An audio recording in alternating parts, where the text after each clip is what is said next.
My royal... Going on! Rain cutter! As you wish, main Fräulein. Let's blow bubbles!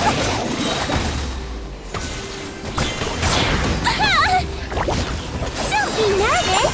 Just relax! Kill! Get ready!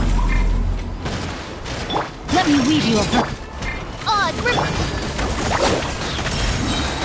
Uh-oh! I swear, it's for medical research! Wings of darkness! Tear! Yeah! Getting gear! No, my sword! Witness the power. Well, still, she might feel a little prick.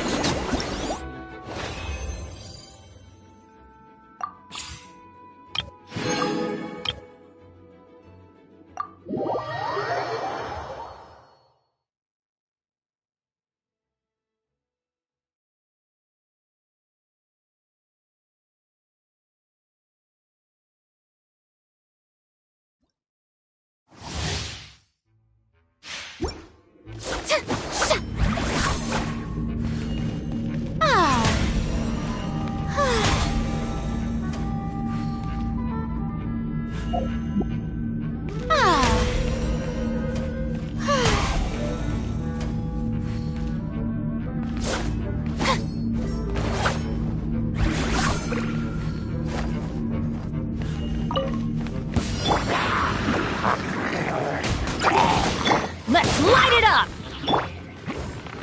Nice and spicy! Shower me with praise!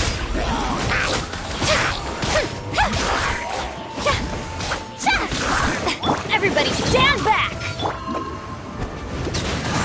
Boba, get them! Let the world come alive! Winter Silk! Eat this! Going in! Let my name echo in song!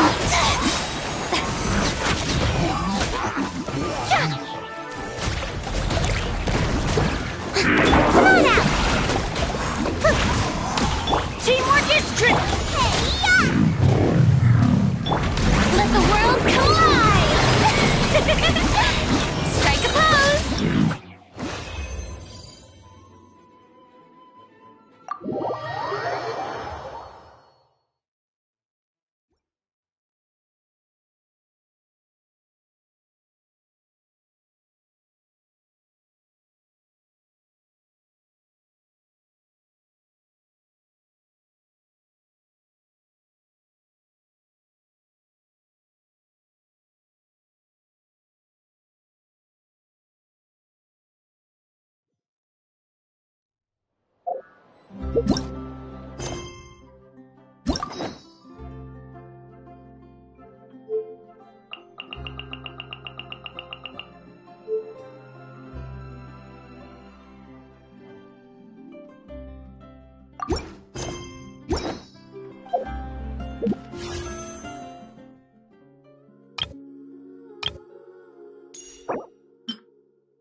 You know, there are better ways to seek out our enemies than, well, standing here.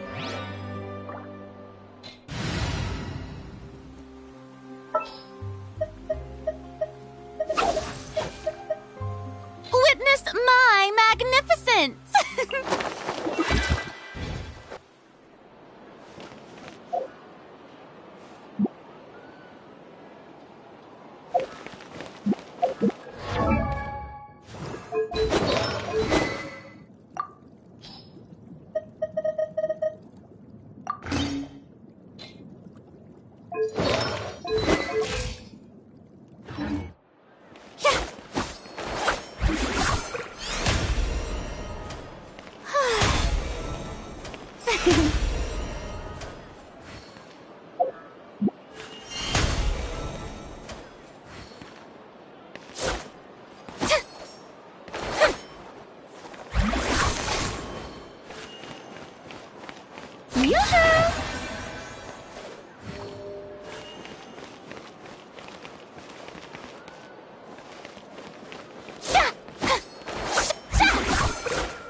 Motion to compel!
Boring!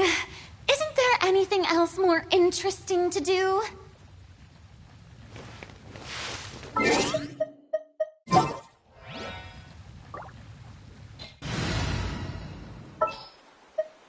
Need to end a few enemies?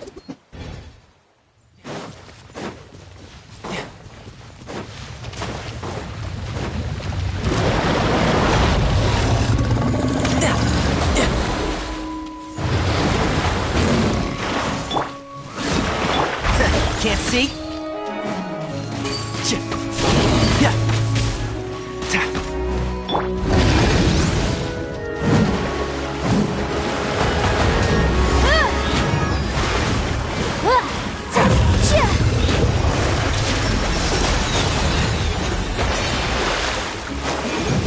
Yeah. My royal... One with the force. Oh, one thing after another. Keep up.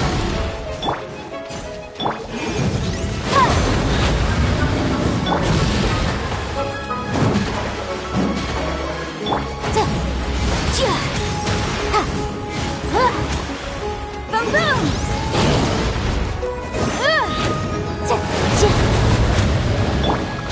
Odds revealed! Can't see? Yeah. Ah, what a drag.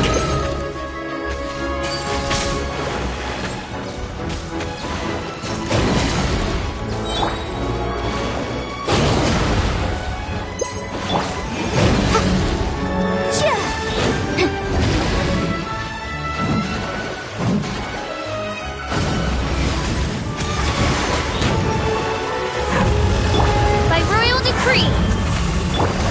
I'll uproot you! Dust to dust.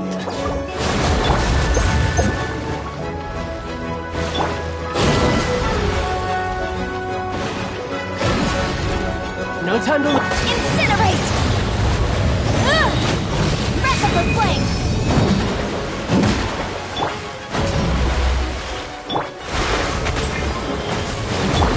Keep up.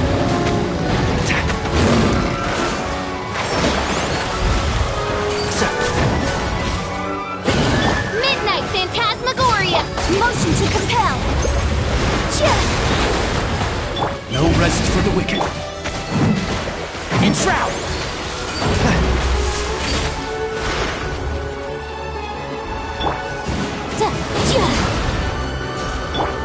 Oz, reveal thyself! Can't see?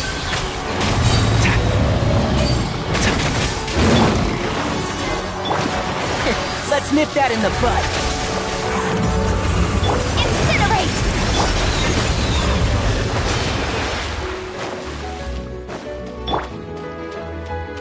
One with the forest.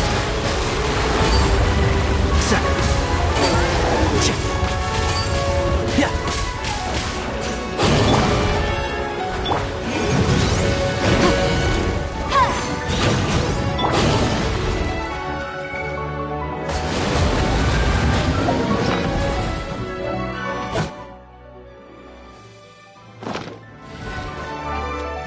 Enshroud!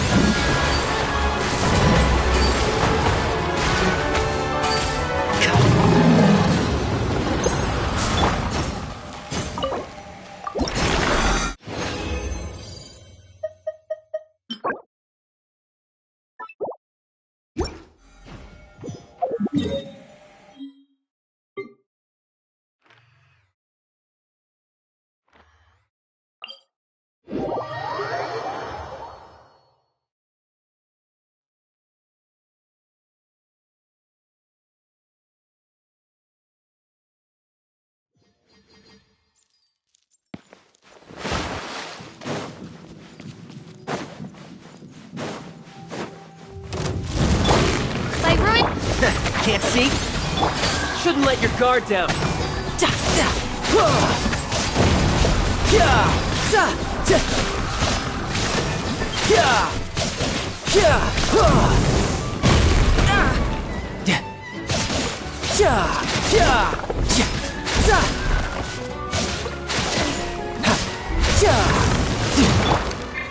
Oz, One with the force.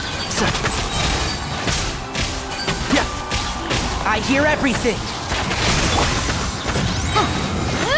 time for your arraignment! As you wish, main Fräulein. Can't see?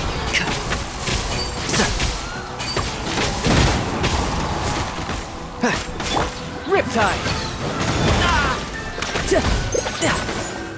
By royal decree. One with the forest.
Need my help as usual? Oh, is it time for me to join you?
Let's go!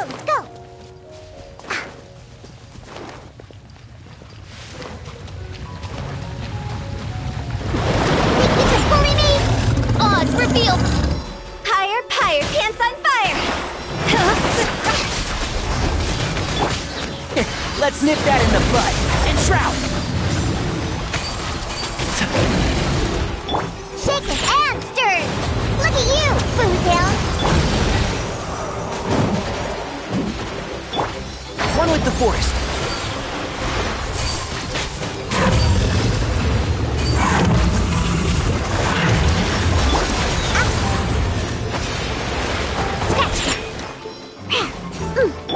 By royal Can't see? I hear everything. Oh!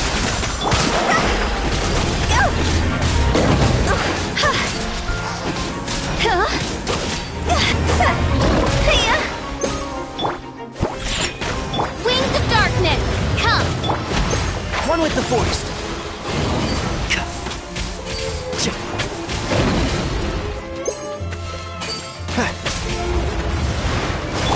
Think you can bully me? Odds And shroud. Keep up.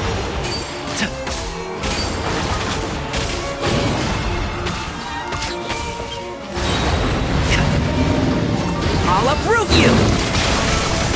One with the forest. Time to go! See? Go!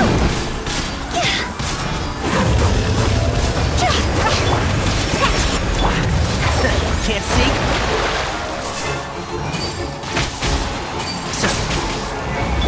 By royal Take an answer!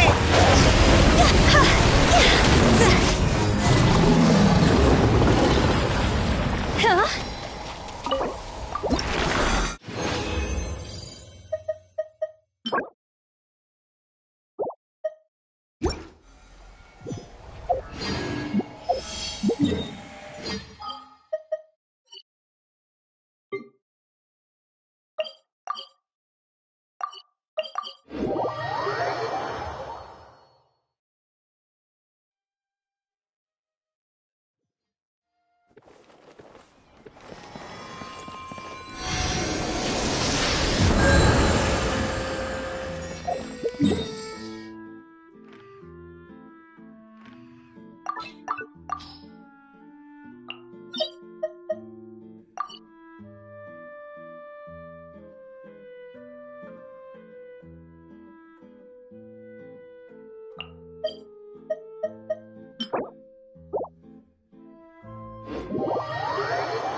Keep your eyes wide open.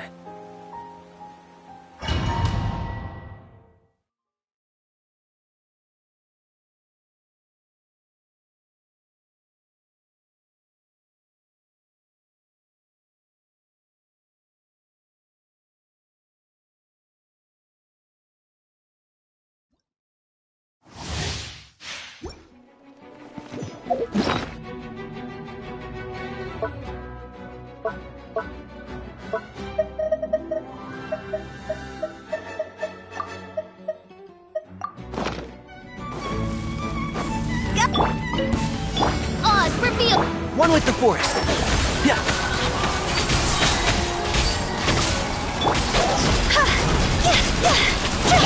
I hear everything.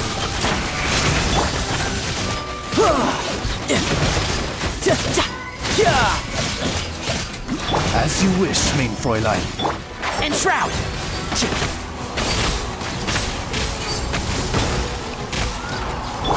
You can run, but you can't help. Cross over!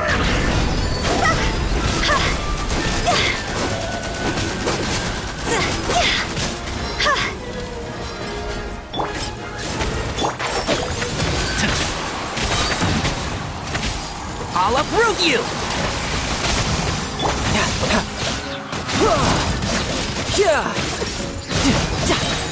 Brace yourself.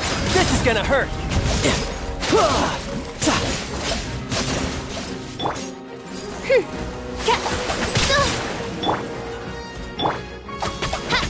By royal...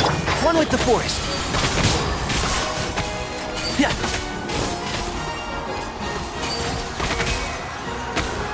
Midnight Phantasmagoria! Bring it on.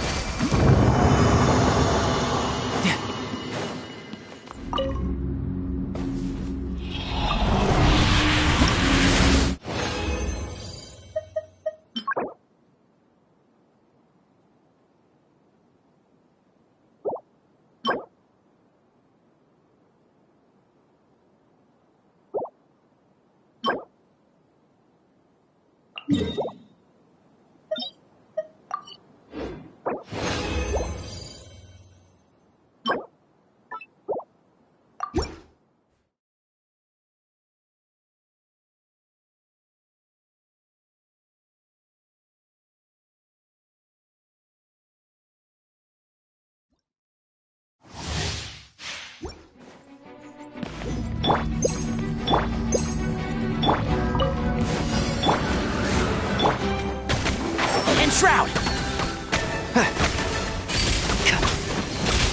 I hear everything!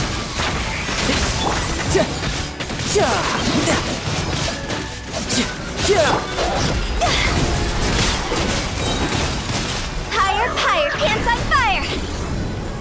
Riptide! Oz, reveal thyself! One with the force!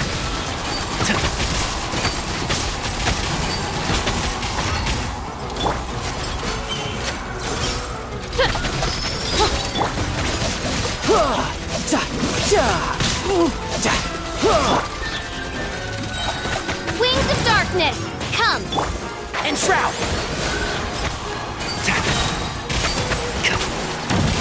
I'll uproot you!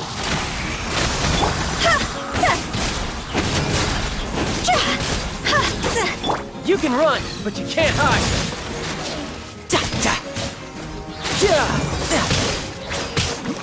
By royal decree! Can't see?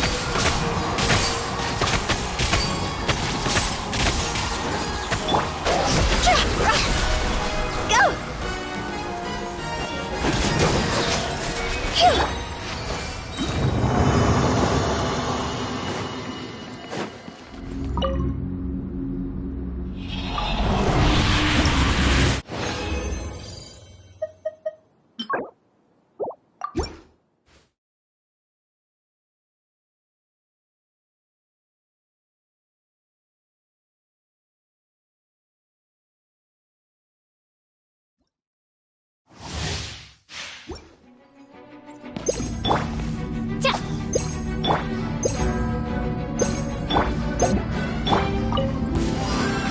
Oz, reveal! One with the force! I hear everything!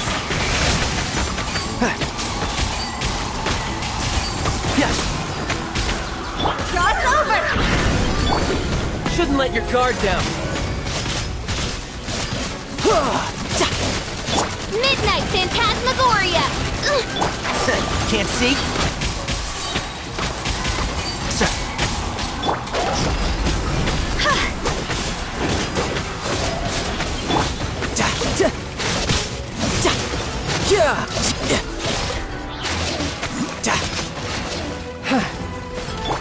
By royal... Let's nip that in the bud.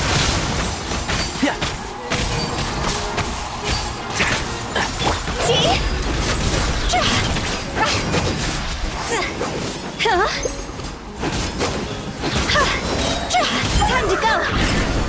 Tidal wave, brace yourself. This is gonna hurt. Oz,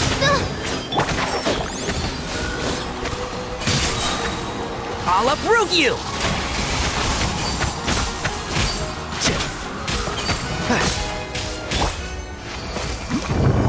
No time to lose.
Why are you just standing there with your mouth gaping? Ah, you must be stunned and at a loss for words. Understandable. It is I, after all, Fontaine's most beloved star, Farina. I'm on a very tight schedule, so you're lucky to even get an appointment with me. Tea parties are a must for the well-mannered. If you'd like to learn the proper etiquette, I'd be happy to teach you.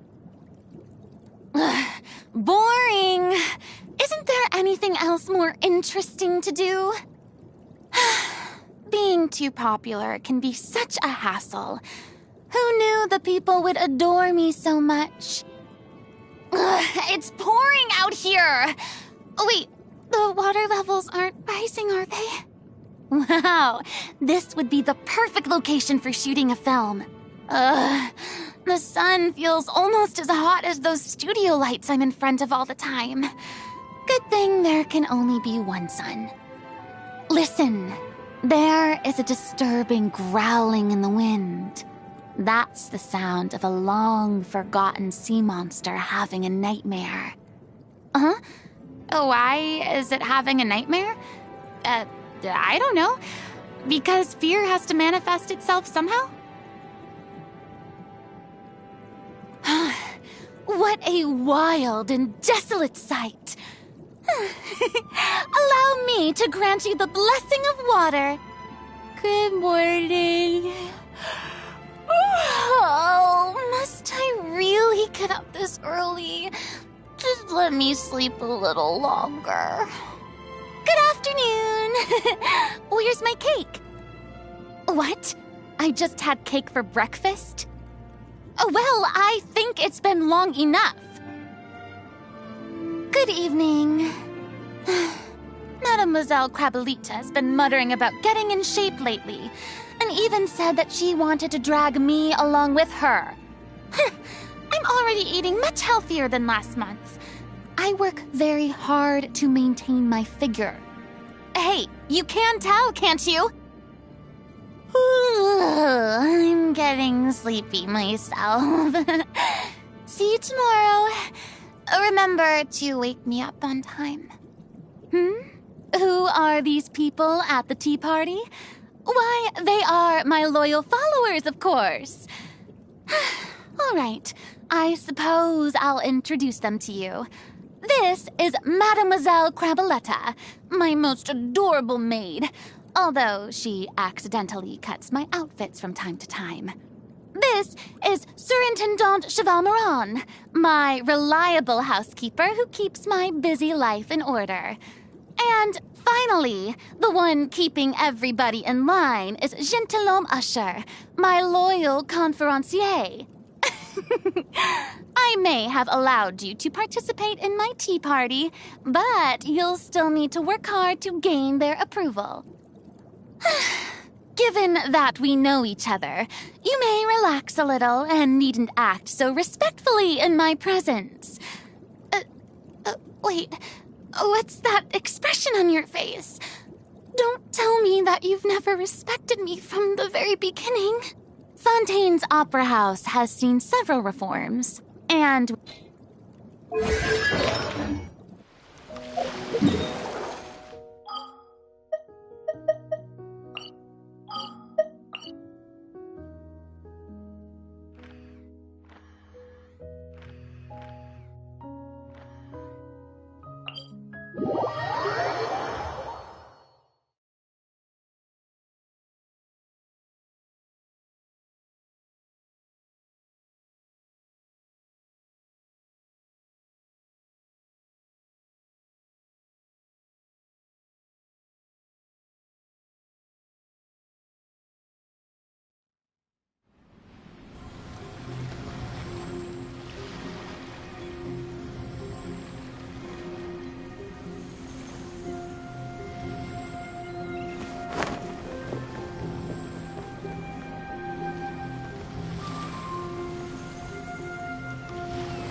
Would you care to sit?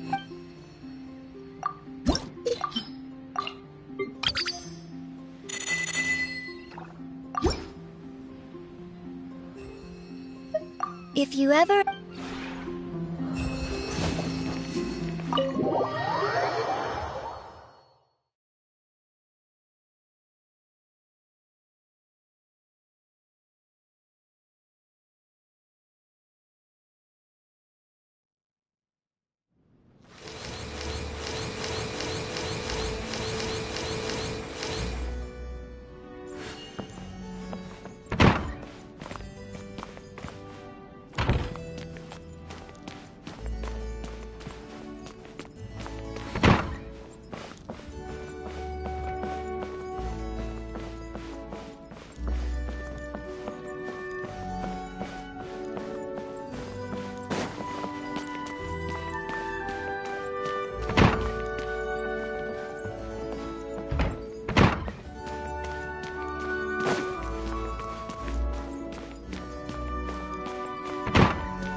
No time to lose.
They say that people who have lost their sense of joy are like withered flowers.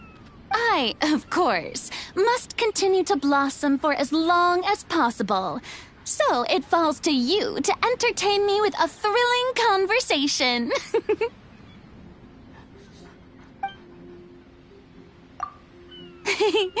I like it a lot. The view here is amazing wherever you look, and the weather is quite pleasant. One would be hard-pressed to find a better location for a vacation. I had no idea that you'd purchased such an enormous plot of land. And it's amazing what you've done with the place. You must have put a lot of time and thought into it. Oh, I remember now. Some kind of mystic art from Liyue, was it? However did they do it?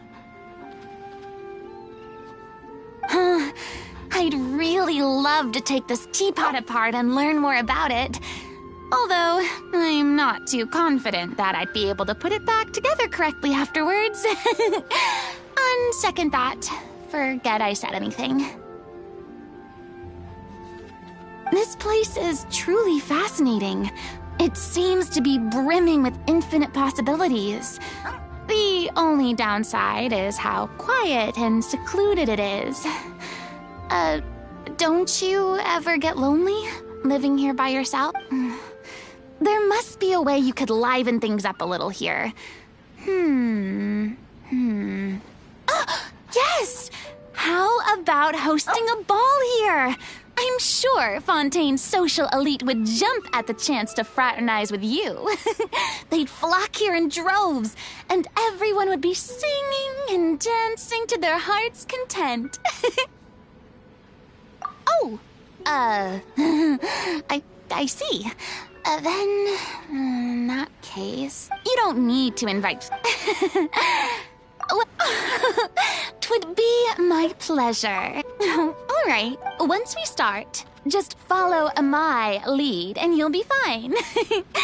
Don't worry, I'm the brightest star in all of Fontaine. You're in good hands.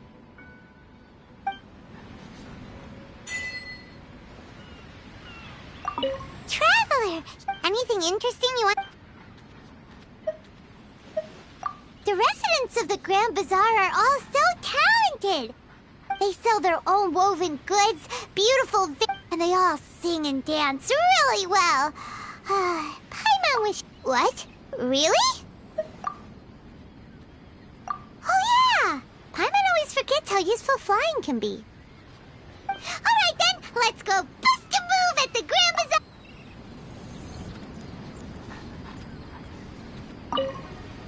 Hey, buddy! Oh, this place is dope! Are you kidding me? Well, I don't know how you haven't noticed, but I totally love it here. I mean, you built this whole place from the ground up. How cool is that? To get specific, though, here's 3 reasons why I dig this place. It's fun, chill, and I can sleep with both eyes closed. You got that from me, didn't you? Anyway, look, I want to level with you.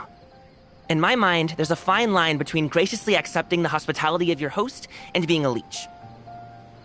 Now, I know you won't let me pay any rent while I'm here, because we're friends and all, but I will at least insist on making myself useful. So if you catch me cleaning or gardening at any point, don't... Ha! Knew you'd say that! Or would you rather I made myself at home? Okay, so do you have any objection to me cleaning up after myself while I'm in my own home? I'll give you to the count of 3 to raise any objections. Ready? 3! Okay.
There'll be an extra fee for that. I'll think about it.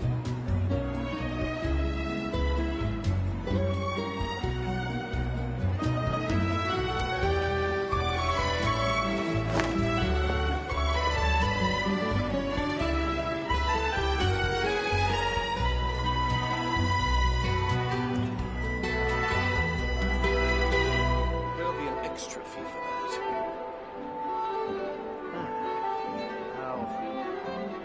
I'll think about it. This place is pretty dead. By which I mean, there's nothing to kill. There'll be an extra fee for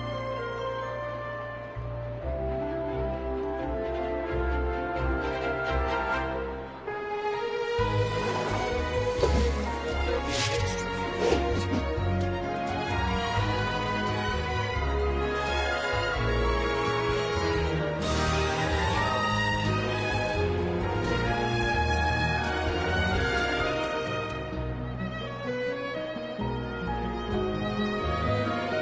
You know, there are better ways to seek out our enemies than, well, standing here.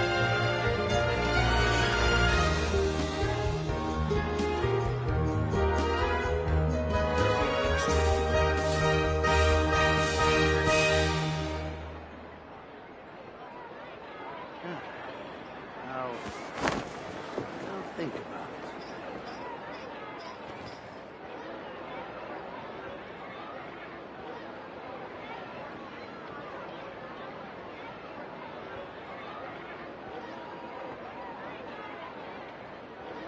I wonder what the rest of the Harbingers are up to. Plotting and scheming on an ever grander scale, no doubt.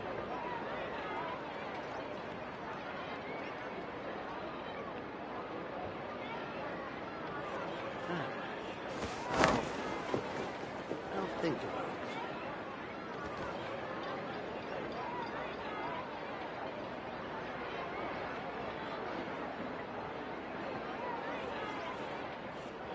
There'll be an extra fee for that.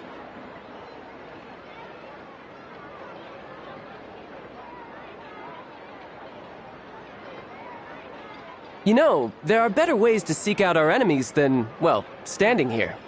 I'll think about it.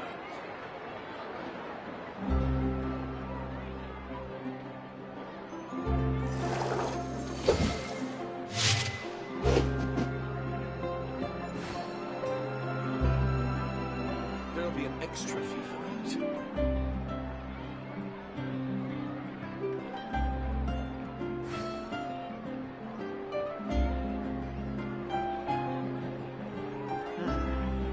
I'll think about it. This place is pretty dead. By which I mean, there's nothing to kill.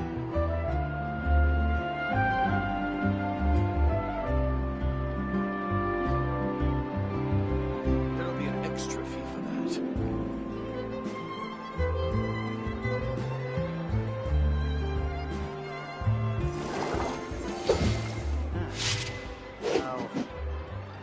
I'll think about it.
I wonder what the rest of the Harbingers are up to. Plotting and scheming on an ever grander scale, no doubt.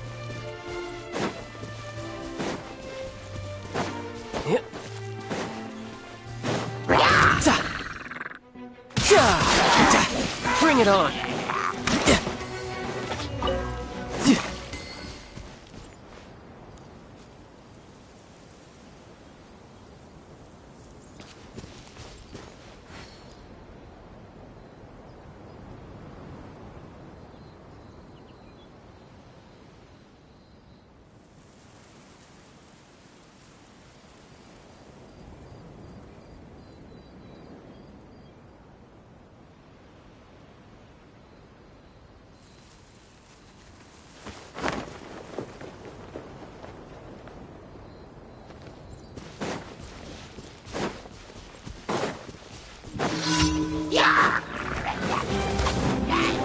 By royal decree!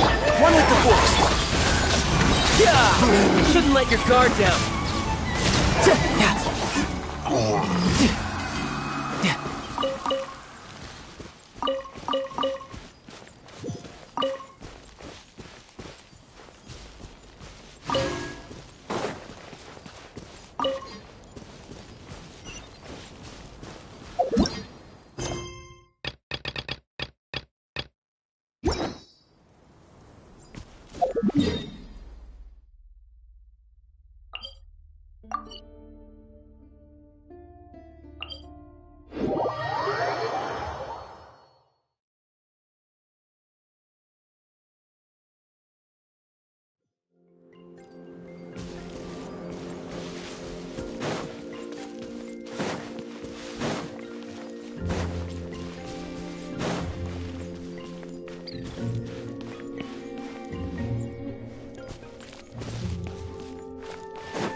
No time to lose.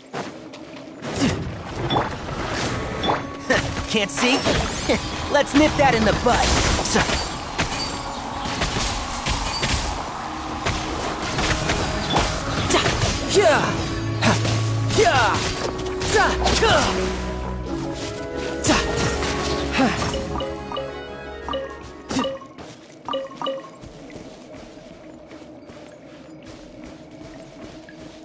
No time to lose.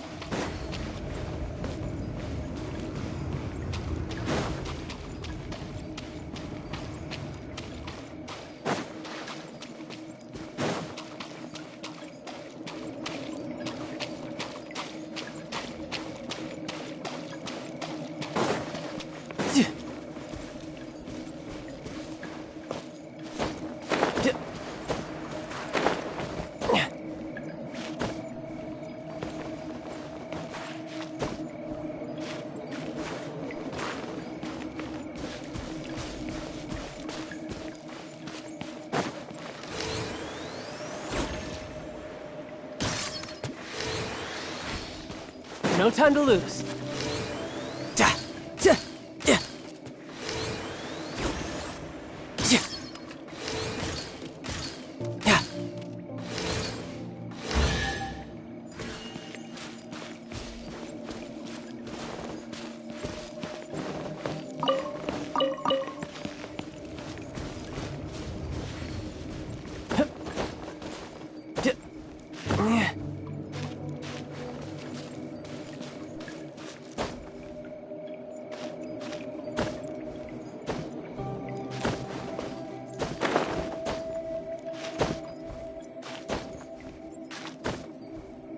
Yeah.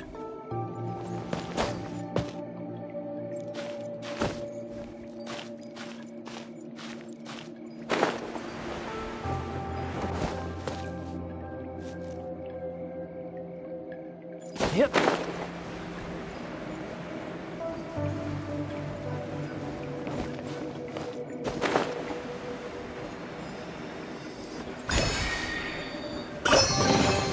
Now I just need to get my hands on the rest.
How I had only just...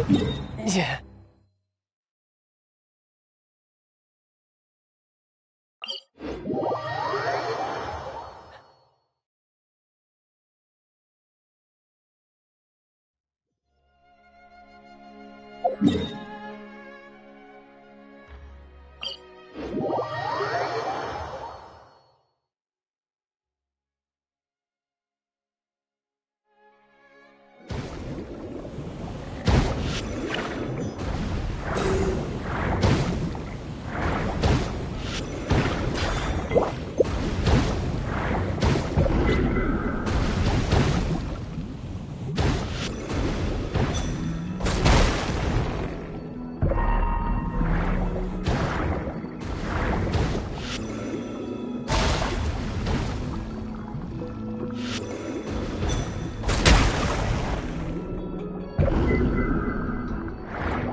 forest. Yeah.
I'll uproot you!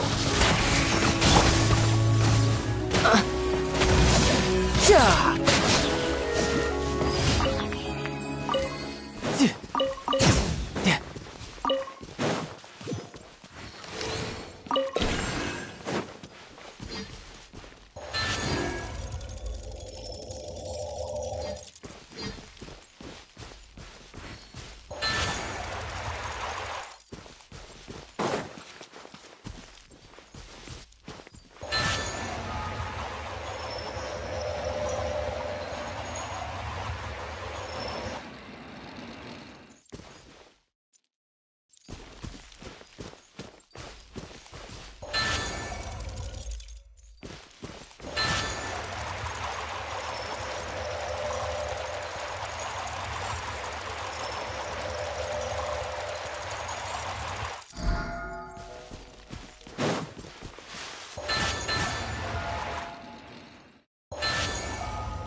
Not bad. Not bad at all.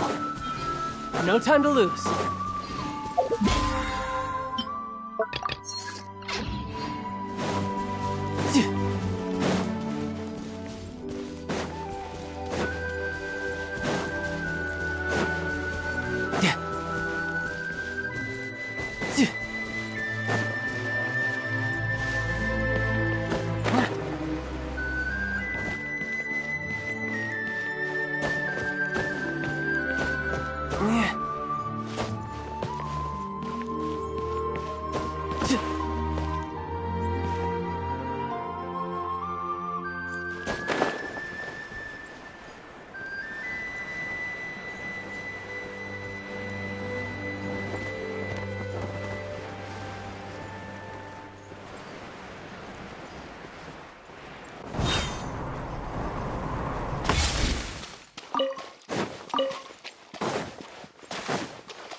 No time to lose.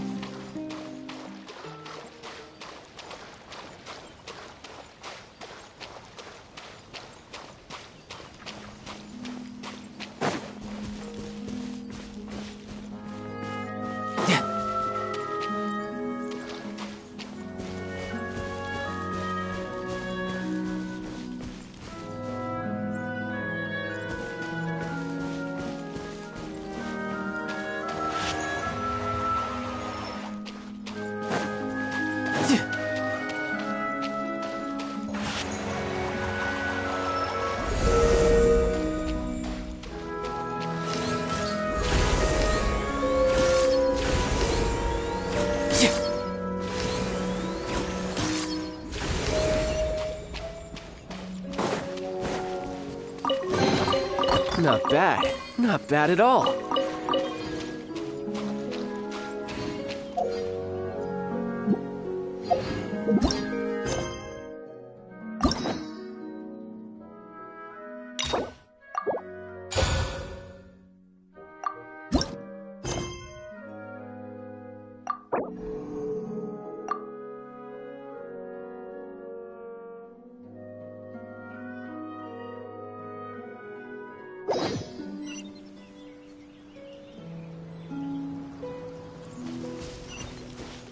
No time to lose.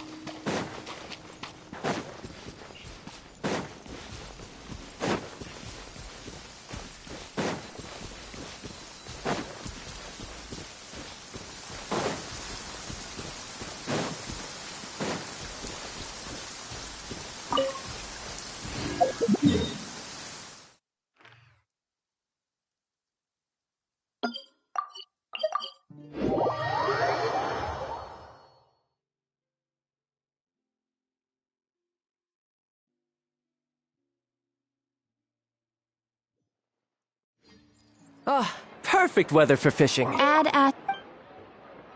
Thank you for Add Astro.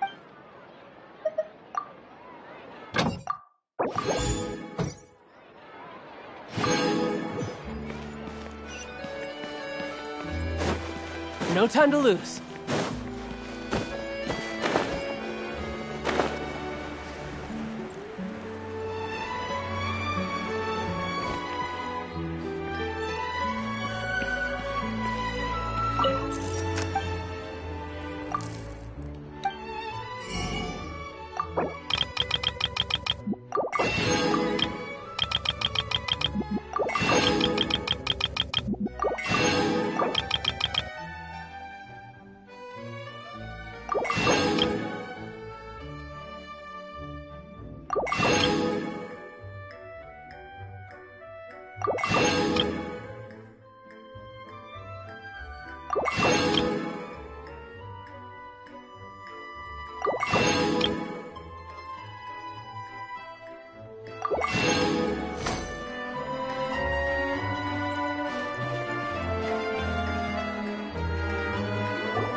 This shop looks popular today. Wonder what the occasion is.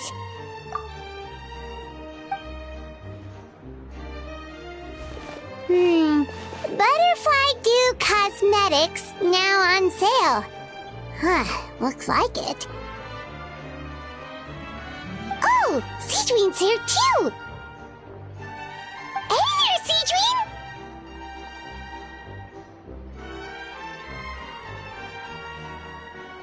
Hello there, Traveler and Paimon. I hope you're keeping yourselves fit and healthy. You bet we are! So anyway, what are you doing here, Seedween? The Duke insists I take regular vacations in the Court of Fontaine. This one just so happened to coincide with a promotion for a new skincare product, so I came over to take a look. I like to keep up with the latest industry developments when I can, to help me with my magazine articles. Wait, you write? For a magazine? Which one? It's called Beautés en Fleur, and it's run by the Fontaine Beauty Association. I've done lots of articles about skincare for them, using the pen name Maritime Flower. Oh, wow! You're Maritime Flower? If Paimon's not mistaken, you're one of the leading figures in... What's so weird about that? Everyone loves beauty! I really like this role. The staff at cosmetic shops are always so polite. And as long as I wear a big smile on my face, I always get the best customer service. Well, they sure don't want to make an enemy of the Maritime Flower. Obviously, it's because of Seedween's love for beauty. Still, a leader of the Beauty Association? That's incredible. The truth is, I study this field because I cherish my own appearance. It has nothing to do with being beautiful or not. Oh, the words of a master beautician defy comprehension! Oh, wait, you're saying that natural beauty is the highest form of beauty, right? Not really. Actually, Melusine aesthetics are very different from human ones. We don't view humans based on their appearance. If I had to describe our approach, I'd say it's based on cuteness. Oh! Really? Yep. Still, I really value my current appearance, and in the process of taking care of it, I've ended up learning quite a lot about skincare and stuff. It turns out, my knowledge and experience is pretty popular with beauty product lovers. It came as a big surprise to me, though. Oh, Paimon gets it now! But speaking of your appearance, how come you look human anyway? Are you, like, only half Melusine?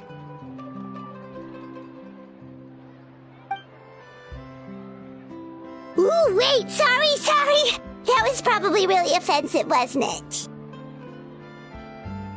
No, I don't mind. I'm not mixed, though. I made a decision to turn myself into this form a very long time ago. If you're interested, I could tell you the story. A shape-shifting story? Oh, heck yeah, of course we're interested!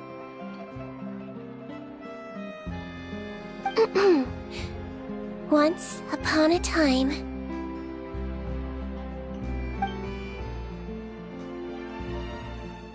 Long ago, humans rejected Melusines, and Melusines feared humans. There was one Melusine who became fascinated with human medicine, but no human wanted her help. And there was one girl who liked Melusines, so no humans would make friends with her. So, the Melusine became the girl's friend, and the girl became the Melusine's patient.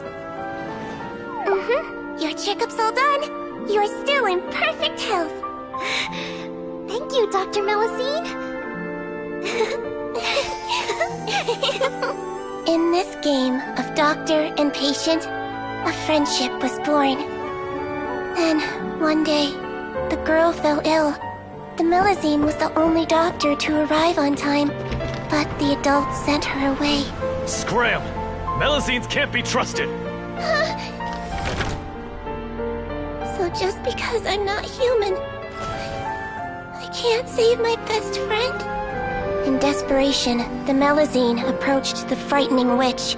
She begged and begged until she got a reply. If you take this potion, concocted of sin, you will gain a human face and grow human limbs. But then, you will lose everything that attracted this friend of yours to you in the first place. Can you accept that? The Melusine did not hesitate for very long.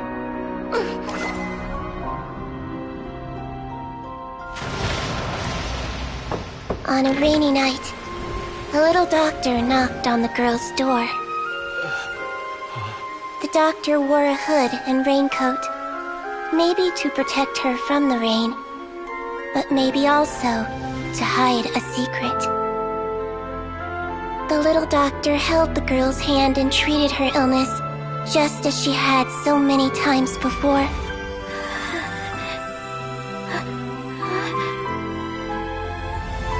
Dawn came, and the little girl's condition improved.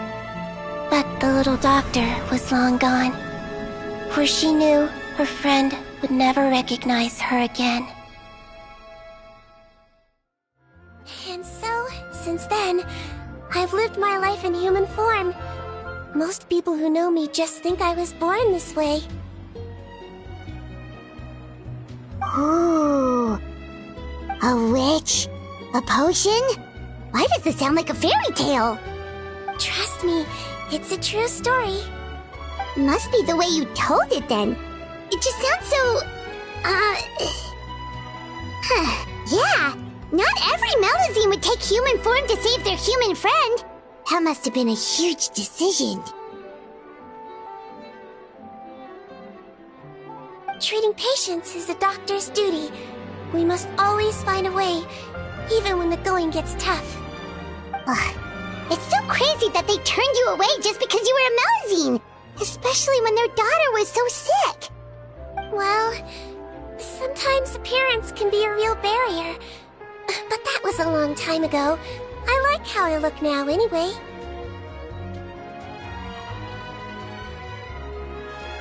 I run too! You're super cute this way. Attention customers! Thank you all for waiting. Now, on behalf of our skincare partner, I'm delighted to announce that our exciting new product is now officially on sale! Well, there we go. Let's have a look, shall we? Oh, Paimon, if you want to buy any skincare products, I'll be happy to give you some suggestions. Really? Personal advice right from a leader of the Fontaine Beauty Association? What an honor! Allow me to introduce our newest skin lotion, Butterfly Dew. I'm sure many of you have already read about this product's trials in the newspapers. To say that it improves skin quality is an understatement. This product gets its name from the way it transforms your skin and makes it glow anew, like a butterfly emerging from its chrysalis and spreading its wings for the first time. We are thrilled to have the inventor of this fantastic product with us here today. Please welcome Mr. Rawat, a researcher from the Fontaine Research Institute. Now, without further ado, I'll hand over to Mr. Rawat to tell you all about what Butterfly Dew can do for you. Thank you. Hello, everyone. I'm Rawat, and I developed Butterfly Dew. Wow, what a looker. He's a researcher? Wow, he's really challenging the stereotype. It seems that everyone is surprised by my entrance. Or should I say, my appearance. I'm well aware that researchers are generally better known for their brains than their dashing good looks. In that regard, I do believe I break the mold somewhat. Of course, appearance is a skin-deep way of defining a person. And yet one's appearance can be a very real set of shackles, holding a person back in their life. It can rob a young person of their self-confidence when applying for a job, dissuade a young lady from approaching the one she loves. Our actions are at the mercy of our appearance, and we slowly become the very person that the outside world sees us as. But what if I told you that those shackles can be broken? If our appearance prevents us from changing, then let us first change our appearance itself. Wash away moles, birthmarks, and wrinkles, and they can no longer rob us of our confidence. Replace them with luster and radiance, and we shall never again hang our heads in shame. That is why Butterfly Dew exists. Its mission is to allow us to shed our pupae, undergo a complete metamorphosis, and embrace a new life. Well, whether it actually works or not, after that speech, Paimon's already sold! Mr. Rawat, could I ask if you've used this product yourself? Of course, I tried it many times while I was testing it. You can consider me a product ambassador. Wow, then it's sure to work! Still, I don't expect to convince you just by blowing my own trumpet. So, could I get a volunteer from the audience to try it out? Oh, Paimon volunteers!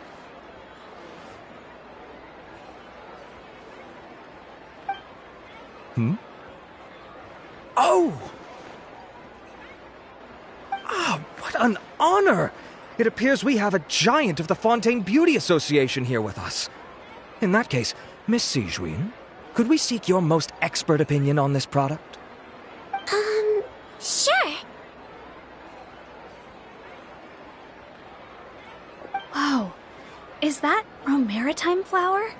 They say she's the pickiest user of skincare products in all of Fontaine. Here you go.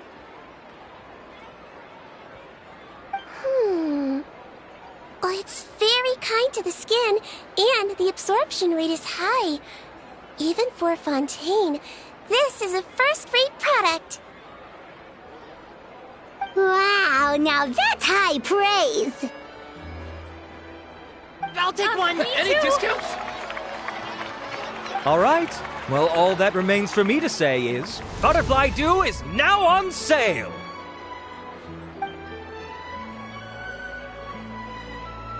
think we should buy a bottle too? Aww, really? Well, it's still good to care for your skin though, right?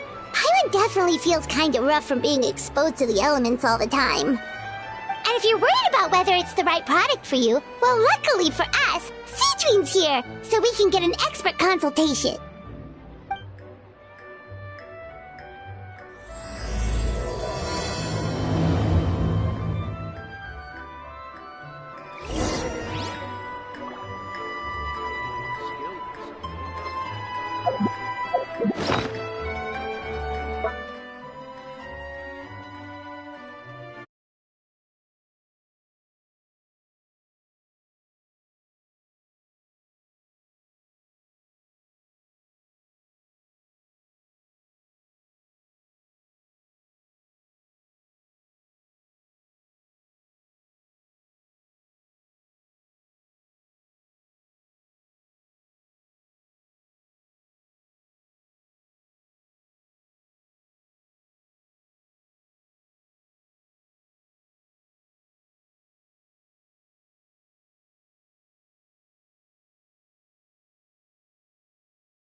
Where I'm from, if we didn't keep moving, we'd freeze to death.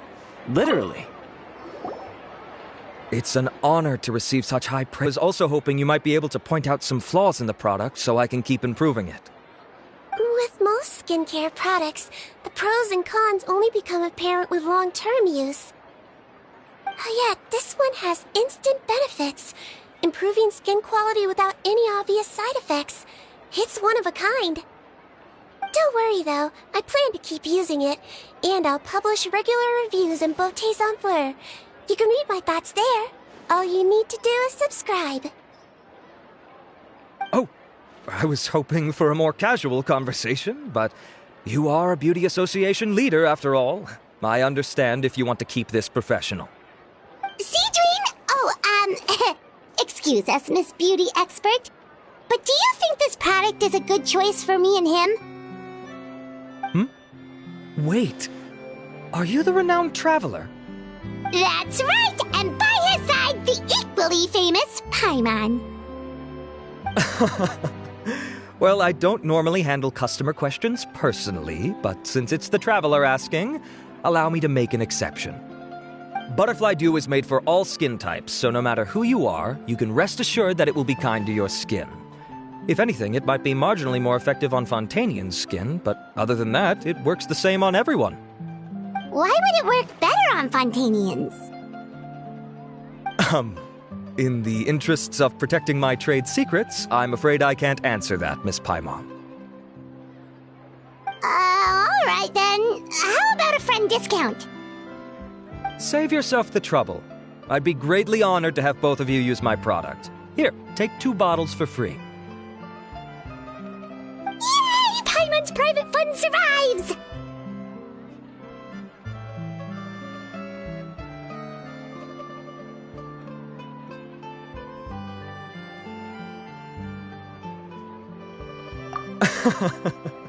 I can see why you might think that, but please don't misunderstand. This gift is simply a token of my esteem. There's no business motivation behind it. To me, finding new customers for Butterfly Dew is about meeting kindred spirits, fellow admirers of physical beauty. I consider it a labor of love. Admirers of physical beauty? Eesh, that's embarrassing to say out loud. It sounds so shallow. It's nothing to be ashamed of, Miss Paimon. Most people claim to desire inner virtue, but it's still physical appearance that turns their heads. This is a fact of life. It's only natural for people to desire to become beautiful. And that's exactly what inspired me to choose this research direction in the first place. You're right. Everyone loves beauty, don't they? Look at the time. My apologies, but I have other things to attend to. I'll leave you with these 2 bottles of Butterfly Dew, and I look forward to seeing you again. Paimon, I'd say there's no need for you and the Traveler to use this product for now. Why? Is there a problem with it? The quality is fine. I just think there's room for improvement. I think I could add some ingredients to the mix to make it more effective. Really? Then why didn't you tell Rawat about that? Researchers are a very special breed of human. You can point out their flaws to their face and they won't mind very much. But if you tell them that someone else could do a better job, ooh, now that'll make them really upset. If I'd mentioned it, he probably wouldn't have given you those 2 bottles for free. Fair enough, that makes sense. If you're interested in the more effective version, I can write up a list of ingredients for you. Just come get me once you've gathered them. When you say more effective, you mean it'll make Paimon even prettier? As for me, it's probably time I got back to the Fortress of Meripede. I mustn't leave the infirmary unattended for too long. Alright, see you there then!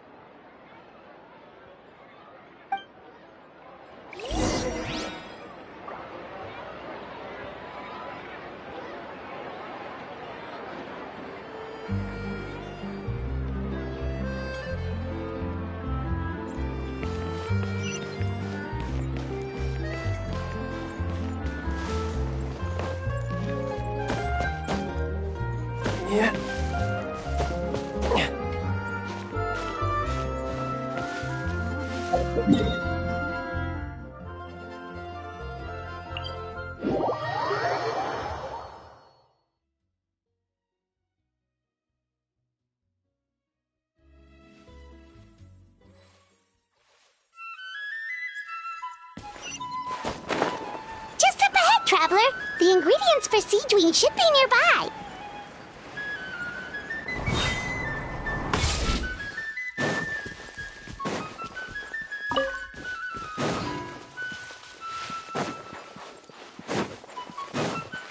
By royal Yeah.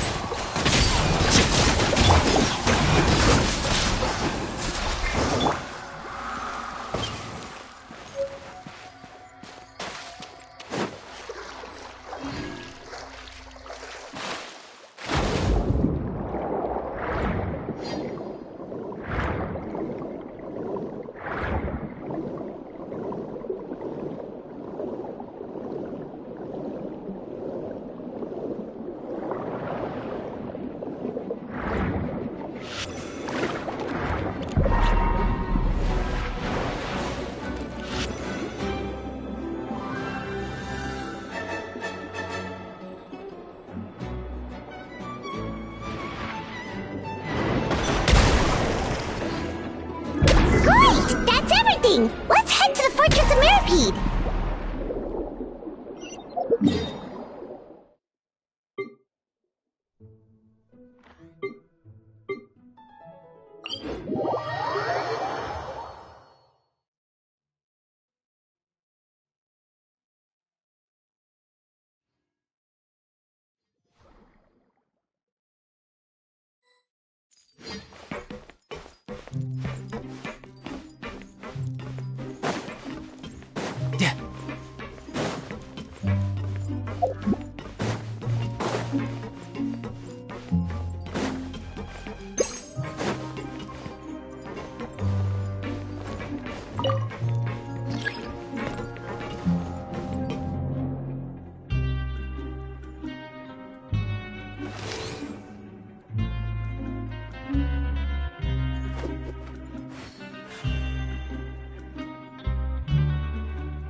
No time to lose.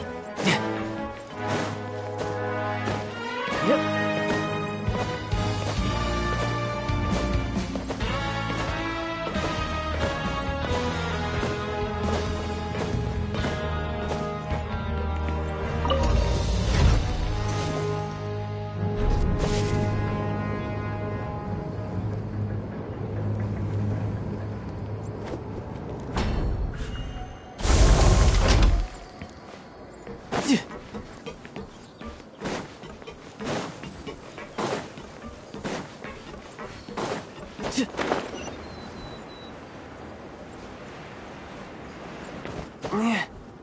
Yeah.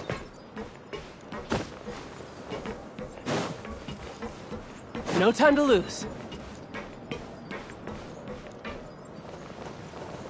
Zah!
Whoa!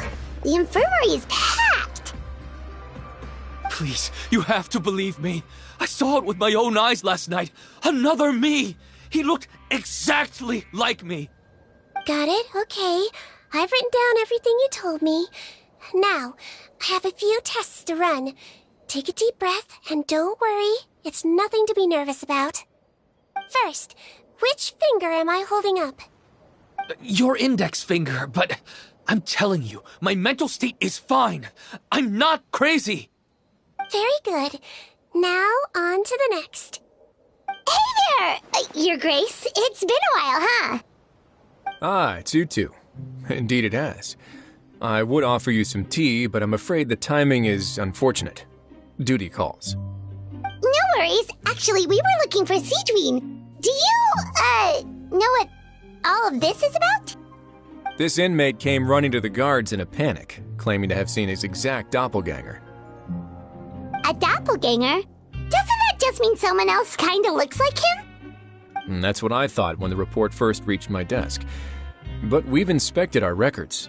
No one even vaguely resembles him. Considering how certain he is of what he saw, I can only surmise that he's having some mental issues. So I brought him for a medical evaluation. Alright, very good. Take a sip of water and rest for a bit. Evaluation complete. I couldn't find any symptoms pointing to a physical condition. I see. So do you still believe there's more likely to be an issue with his mind than his body? I have to assume so for now. Psychological issues are more difficult to detect. At this stage, we can at least confirm that he is in command of his cognitive faculties. The rumor mill will go crazy if word of this gets out.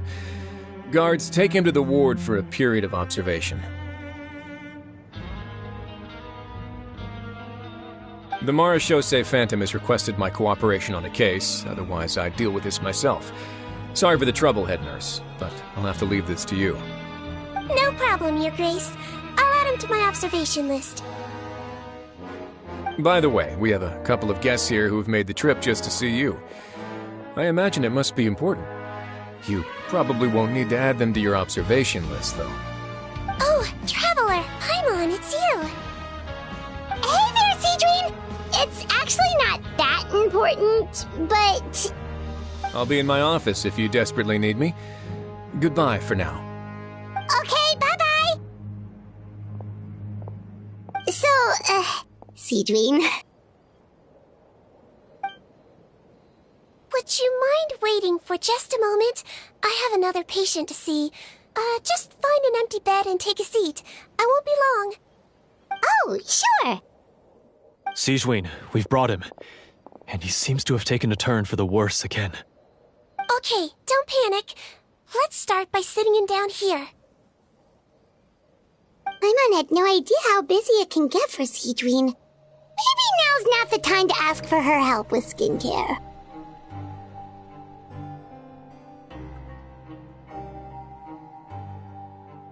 Good point. Besides, it might actually be interesting to observe her at work. Well, this could hurt, so I suggest you take a deep breath first. Did his face melt? What happened to him? It's anyone's guess. His face melted off shortly after arriving at the fortress.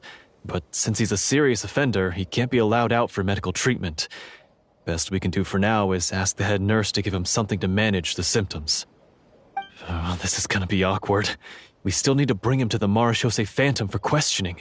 What if he scares them half to death? Will that be our fault? The Marechaussee Phantom? Does this have something to do with the case Risley's dealing with? Yep, it was a huge case. They bagged a few dozen crooks in one fell swoop. And this guy's the baddest apple of the bunch. He harmed countless people. And now, it looks like it's all finally catching up with him. You done gawking? Not yet. I need to check the severity of your ulcers to decide the right dosage. Don't worry. We Melazines have a very different sense of aesthetics from humans. To me, you just look like a little kitty with slightly scruffy fur, but still just as cute. Don't patronize me. Do I look like a kid to you? Just give me the meds and let me out of here. I already missed my cell. Hey, lose the attitude. You dare talk back to our head nurse like that again? Your days are numbered. Oh, it's fine. Okay, I'm going to apply the medication now. Tell me if it hurts, alright? Look how nice Seedween's being. And he still talks to her like that? What a nasty piece of work. Can I leave now? Wow, not a peep. What a brave little guy. Thank you, Seedween. And I apologize for the trouble. So, Traveler, Paimon, did you bring the ingredients? We did, but we don't want to interfere or anything. You're busy saving lives here. Oh, don't be silly. I agreed to it, didn't I? Just hand me the ingredients, and I'll make some time to whip it into the improved version for you. Take a rest here if you want. Or, if you're not tired, I hear they're holding a new pancreation tournament in the administration area. Or alternatively, is there anything we could help you with, Seedween?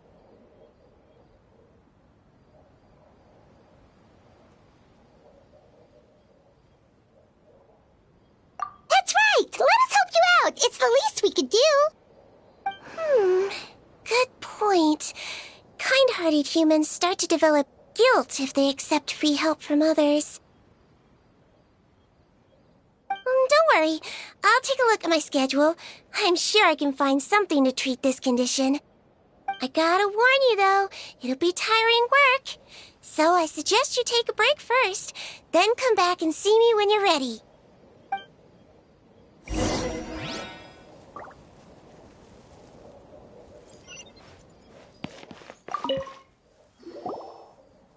We're ready, Seedween. What's our first mission? I found the perfect job for the Traveler. First, I'd like you to lie down in this bed.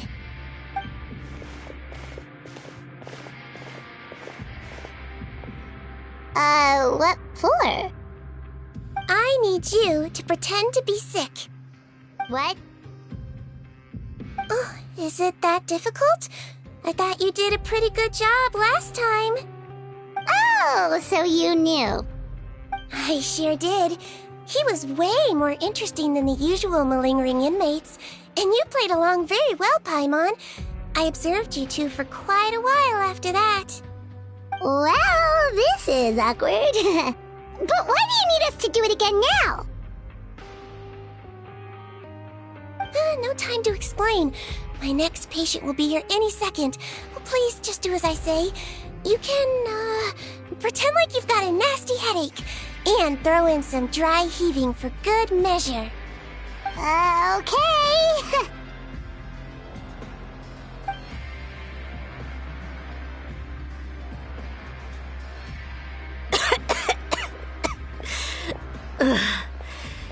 Hey, Doc.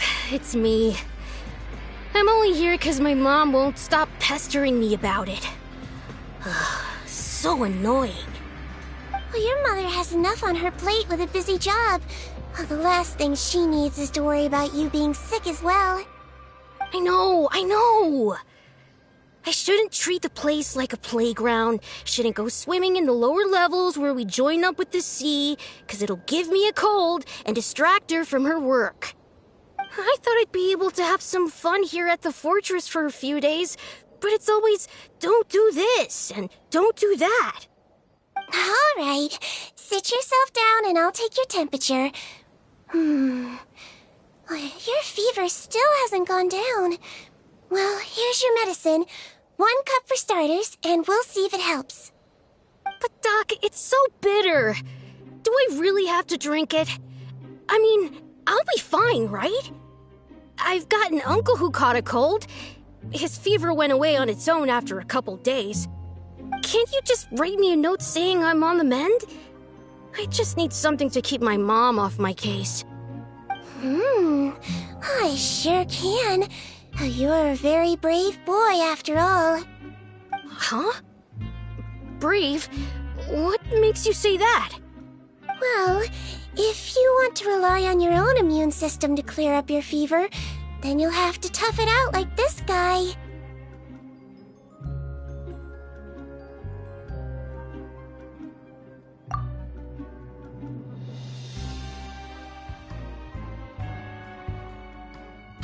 there, traveler? Are you gonna puke? Paimon can get you a paper bag! Huh? As long as you're tough enough to get through the nausea and dizziness caused by the high fever, you'll be right as rain after just a few days' rest. And if I'm not tough enough? Hey! Wake up! Wake up! Put it this way. At least you'll never have to see the doctor again, right? I think maybe I'll take that medicine after all, if that's okay. Oh, of course. Here, it's still warm. It's so bitter. All done. Great job, you two. That kid really doesn't know what's good for him. His mother's a guard here. She's been working back-to-back shifts lately, but unfortunately his father's away on a business trip right now. She had no choice but to bring her son here for the time being. He was quite happy at first. He seemed to think that the Fortress of Meripede would be all fun and games. So you made us put on that act just to scare a kid into taking his medicine? That's a pretty sneaky trick. Seems like there's a whole side to Siegeween we never knew about. It's a technique I learned from my teacher. Oh, you had a teacher? Was she a Melusine doctor too? She was human. She passed away a long time ago. Oh, sorry. No, it's fine. I really liked my teacher, so it's always nice when I get to talk about her with other people. She was a traveling doctor, and since she didn't have a clinic, she'd go out and visit her patients wherever they were. Dealing with the badly behaved ones was her specialty. She used to say, if you can scare the little brats into taking their medicine, you won't have to hear them wailing and screeching when their condition gets worse.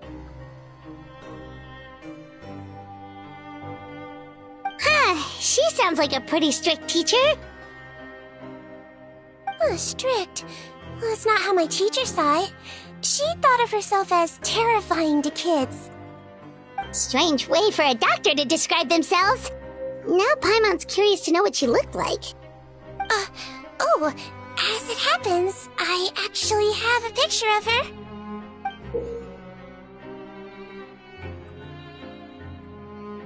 Oh, wow, yeah, okay, that'll terrify the kids.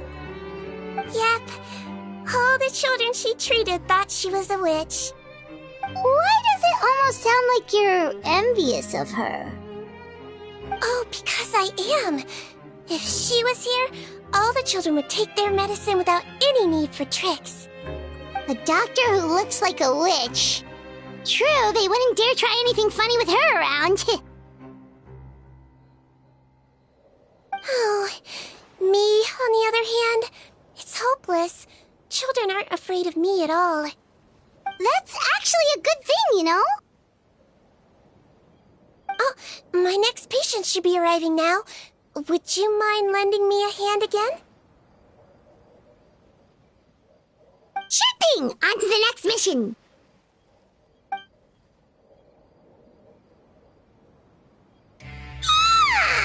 Is it nighttime already?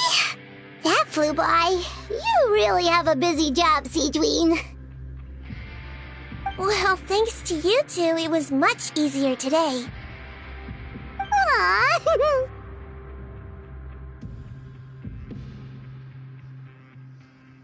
Should we get some rest? It's getting pretty late. Oh, there is one last thing. I have to keep it confidential, so I usually leave it till after everyone's clocked out. Confidential? Are you sure you can tell us? Well, it's fine.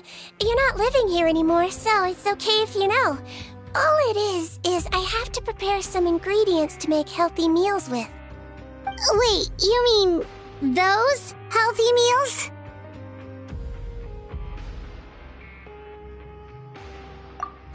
My patients refuse to eat any healthy meals I prepare in front of them, so I have to prep the ingredients in secret, then let the chef at the Coupon cafeteria handle the rest. Considering even the chef's version makes people uneasy, it really makes you wonder what's in it.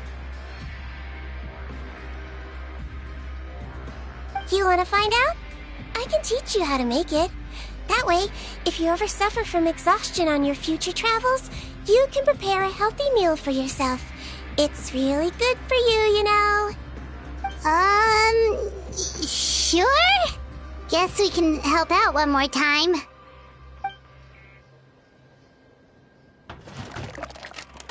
The ingredients are ready. Now, put them on the table and add them in the order I tell you. First, we add this special slime condensate, stir it thoroughly, then pour it in. Oh, see that? It adds elasticity and looks just like tasty jelly, doesn't it? Yeah, it really does. Until you remember it's slime condensate. Next up, xenochromatic crystals. You want to crush them up into a fine powder, like powdered sugar. Wait, are those from Fontimer Aberrants? Are you sure they're edible? Finally, we'll need some high-protein meat. Frogs are an excellent choice. You just need to clean their innards, and then you're left with some lovely, tender meat. Oh! Frogs. And we're done. All that's left now is to pack them into lunch boxes and hand them to Walsey. Yesterday in the production zone, I noticed an inmate who's been working for 2 days straight. That means it's a healthy meal for him tomorrow. Seedwing really does have the inmate's best interests at heart.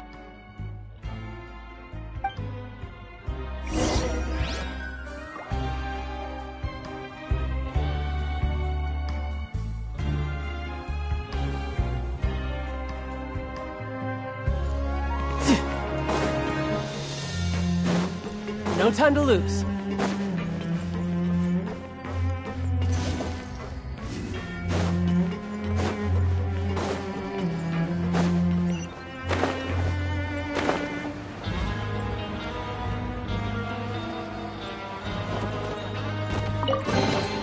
All right, now we're talking.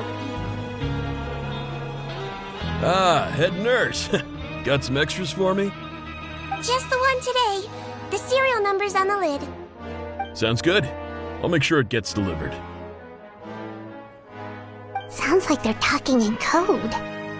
Thanks for your help. Oh, it's no trouble at all. I only wish I could do more. You work so hard for all our sakes. I'd happily lose a little sleep if it meant helping you out. That won't do. If you reduce your sleeping hours any further, your health will start to suffer. All right. Nurse's orders. I'll do as I'm told. But you take care of yourself, too.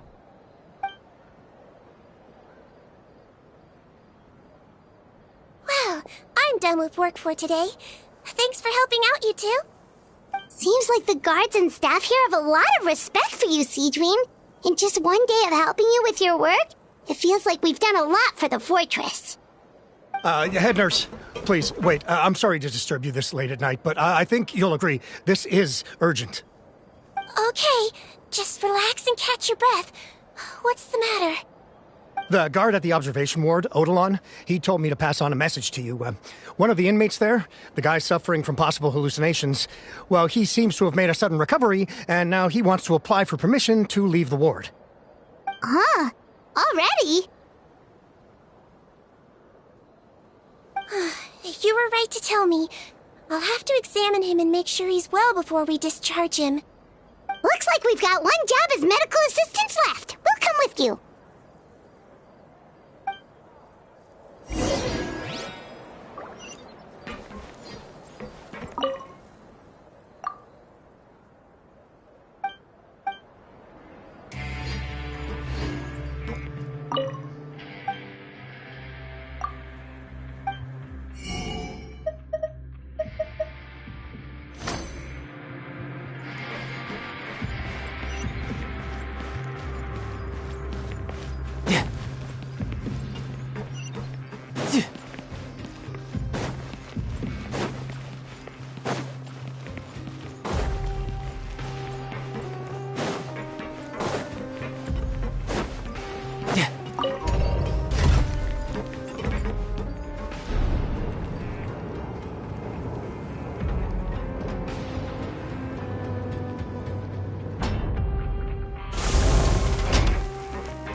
Ah, head nurse, you're finally here. I'm so sorry for all the trouble I've caused you, but I believe I've now made a full recovery. After giving it some thought, I'm sure that I was probably just seeing things. Stress-related, I imagine. I'd been working long hours, so I definitely wasn't in the best state of mind. I totally understand. Still, I have to give you an examination before I can discharge you, okay? So, take a deep breath and don't be nervous. It'll be the exact same procedure as we did this morning. We can start whenever you're ready. Again, so sorry. I was in such a state this morning, I barely recall anything. Would you mind taking me through it again? Oh, not at all. It's a lot to remember. First up, we have a little cognitive test. Just concentrate and you'll be fine. To start with, which finger am I holding up? Your pinky.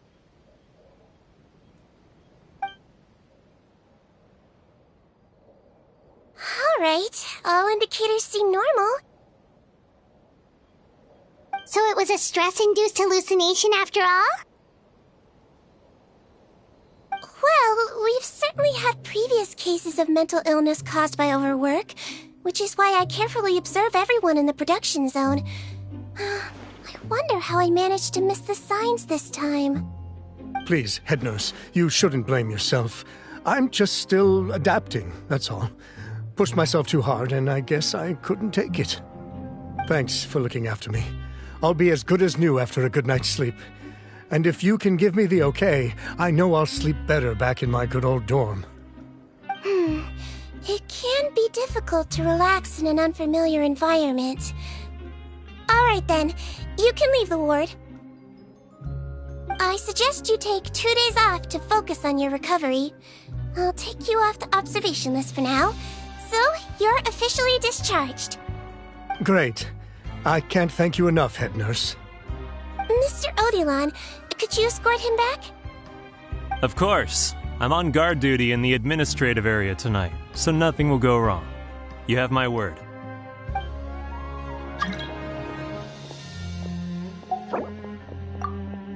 Guess you're finally done for the day now, huh? Yep. But I still haven't gotten around to making that improved lotion for you yet. Oh, no rush! Seriously, it's super late now. You should go get some rest too. Well, tomorrow it is then. Good night, Traveler. Good night, Paimon. Hope you sleep well. Oh, don't you worry. We will. After a productive day of work, we're both gonna sleep like a log.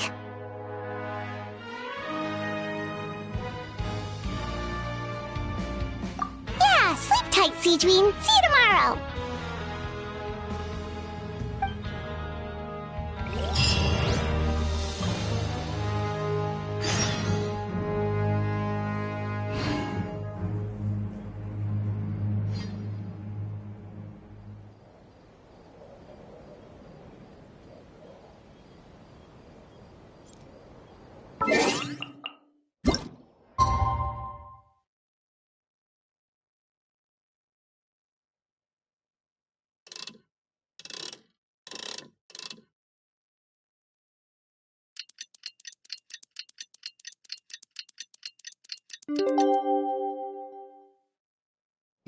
I wonder what the rest of the Harbingers are up to. Paimon really did sleep like a log. Let's go find Seedream.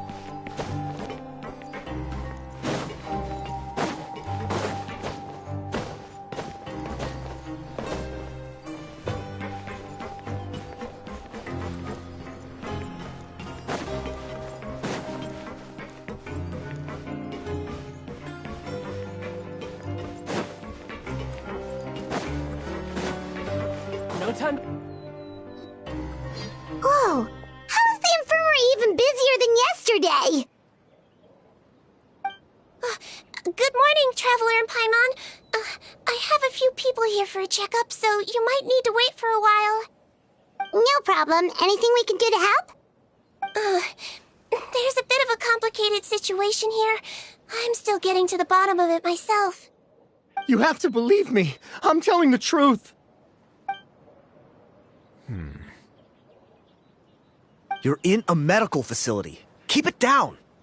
Please, listen to me. I'm not Gascon. I'm Uy. You're a horrible liar, you know that? We get all your mugshots with the arrest warrants. It's clear as day that you're Gascon. You mean because of the way I look? I don't know what happened. I just woke up like this. Then you guys dragged me in here for an interrogation. I brought you here to figure out what's going on. If you truly are the victim of an injustice, yelling isn't going to achieve anything. At most, it'll delay your vindication. All right. I get it. This is nuts. Yesterday's interrogations went fine, and now this. Morning, Your Grace. What's going on? Remember the case I mentioned yesterday? The one brought to me by the Marachose Phantom? Well, we've been questioning the inmates involved this morning. Every single one of them is claiming mistaken identity. Huh. That's even weirder than what that guy was saying yesterday. The thing is, none of them have been able to provide any evidence whatsoever to support their claims. Questioning them further got us nowhere, so for now, we've brought them to the infirmary. And we thought yesterday was as busy as it got for Siegeween. We've compiled their statements. Have a look. Perhaps there's something we missed.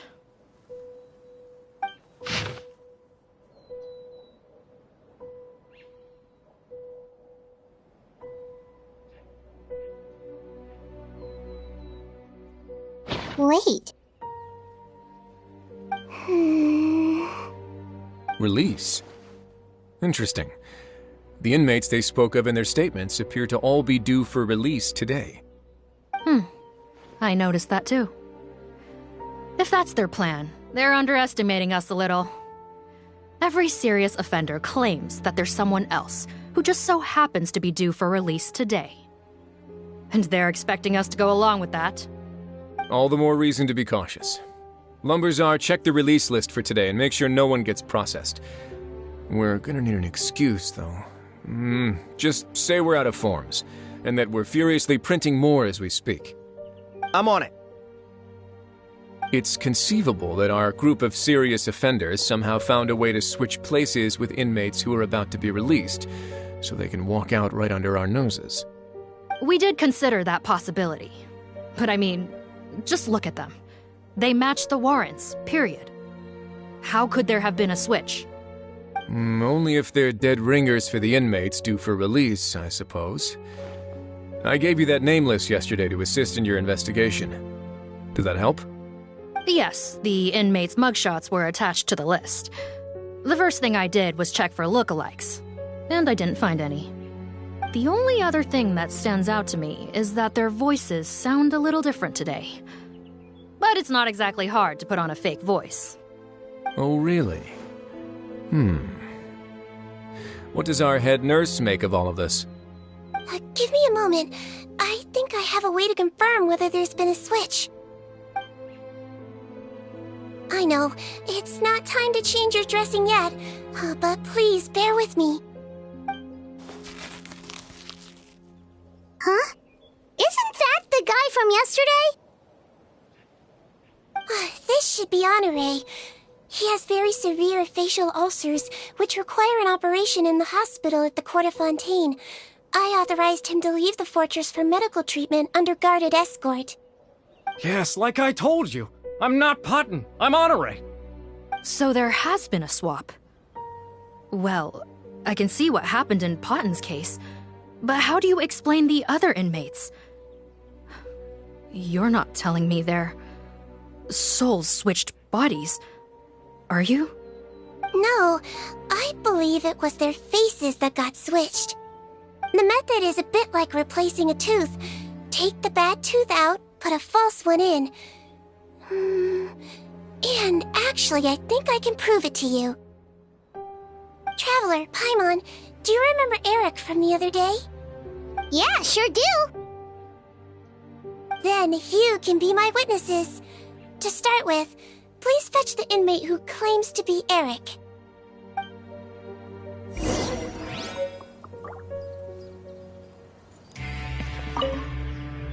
Looks like our head nurse is relying.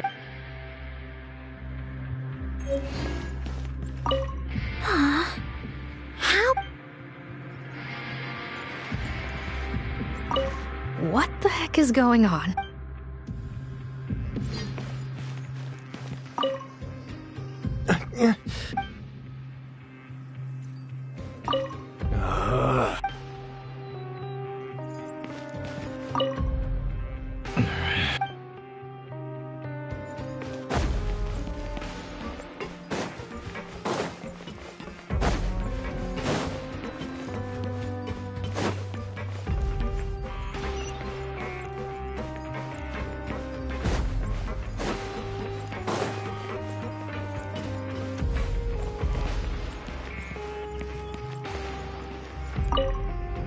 Looks like our...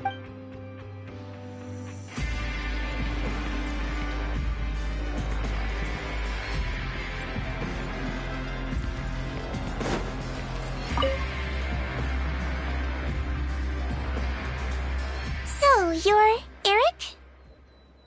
Yes, head nurse, it's me. You do believe me, right? I need to do another examination on you. Same procedure as yesterday. All right, it's the cognition test first, right? So I need to concentrate. Now, try to recall if you can. The last time we did this test, which finger did I hold up? I believe it was your index finger. But that means... Huh? So, basically, last night, the Eric who said he saw another him suddenly recovered and applied to leave the observation ward. Seadwing did another test before letting him leave, but that time, she held up her pinky finger. Huh? I don't know about any test last night. There was nothing to do in the observation ward, so I went straight to bed. Then I somehow woke up in a high-security cell. Well, in that case, there is a reasonable explanation for the strange events of the past 2 days.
So, what exactly happened?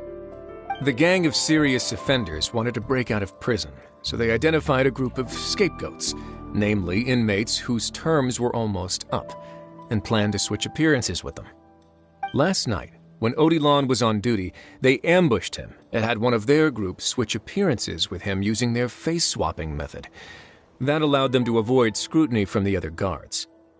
Then, once all the other inmates were asleep, Odilon spent his night shift carrying out the remainder of their switcheroo plan. However, they made one mistake. Henri changed his appearance to match Eric's earlier than he should have done, and ended up being spotted by the real Eric. Real Eric came to the guards for help, but we didn't know then what we know now, so we put it down to hallucination and sent him to the observation ward. However, since one of the gang members was posing as a guard, they simply changed real Eric's appearance and had their Eric take his place, muddying the waters even further. Right, because I put Eric on the observation list by then, and no inmates on that list can be processed for departure until I've discharged them. Hence why the imposters had to pull that little stunt to get fake Eric off the list. Yeah, it all makes sense now! The Duke cracked the case! Well, I can't fault the reasoning. But I'm afraid that we ruled out the possibility of face switching very early on in this process. Criminals altering their facial appearance to commit crimes is nothing new. In fact, one of the explicit duties of the Malazines in the Marechaussee Phantom is to identify criminals in disguise. We carefully examined all the suspects, and there is no evidence that any means of disguise were used in this case. Huh. Well then, how do we explain all this? So far, it seems more likely that the gang stole documentation belonging to the inmates due for release, and are using that to commit identity fraud. Actually, there is a potion that can completely change someone's appearance. If they use that, even a Malazine wouldn't be able to detect it. A shape-shifting potion? Forgive me, head nurse, but this is the first time I'm hearing about it. If such a potion truly existed, it would jeopardize our entire investigative process at the Marechaussee Phantom. Are you certain of this? Yes, I am. But... Please, trust me in my professional opinion as an experienced clinician. At the same time, without any solid evidence, it's pure speculation. If we can round up all the inmates suspected of switching places, then have a little talk with both sides, we might just get our answer. Yep, let's do that. Okay. Well, it was our negligence that meant we had to come and conduct these post-internment interrogations. And I know it's put you out. We'll do it your way. Your Grace, bad news. I paused the releases like you asked, but we were too late. A bunch of people already got processed 2 hours ago. I checked the list, and sure enough, it's all the people who gave statements. 2 hours ago? That's before today's interrogations began. They had this all planned out. So there really was a switch after all. They really pulled the wool over our eyes on this one. We should be able to catch up with them if we leave now, right? Not if that potion is real. They can just switch faces again after leaving the fortress. And if the Marechaussee's Malazines can't even spot them, we wouldn't know where to start searching. Yikes! So we're at a complete dead end!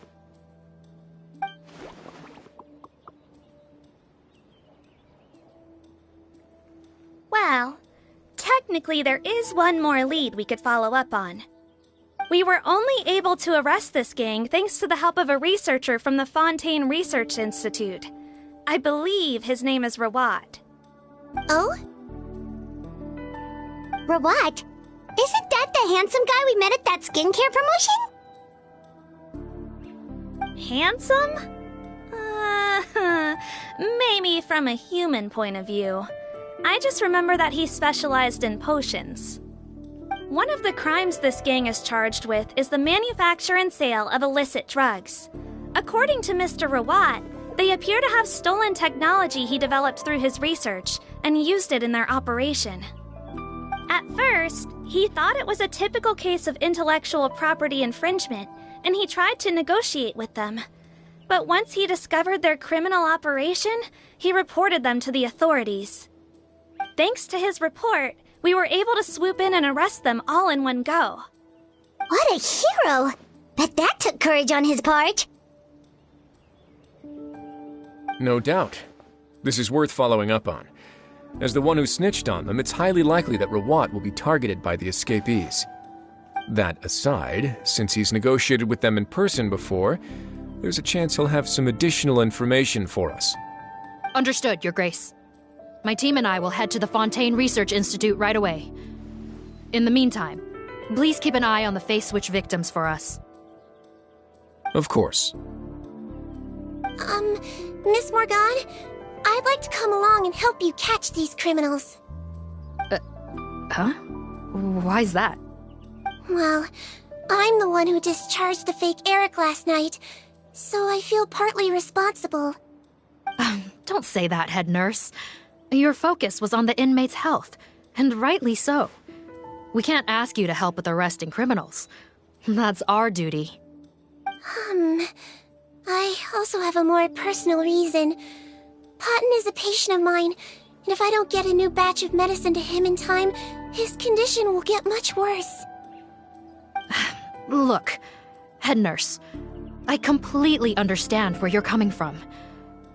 But arresting criminals is dangerous business. And if anything happened to you, none of us can afford to take on that responsibility. Don't worry, I can defend myself just fine. You say that, but still. If I may, Miss Morgan, Sigewinne is the one who raised the potion hypothesis, and I'm sure she has far more expertise on the topic than your team. My suggestion would be to bring her with you. And if you really are worried for her safety, then...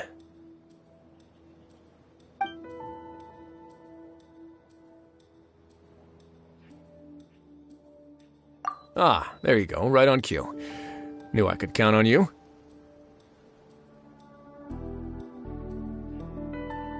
Okay. Well, since this plan has the Duke's blessing, far be it from me to refuse. We should head off immediately. Time is of the essence.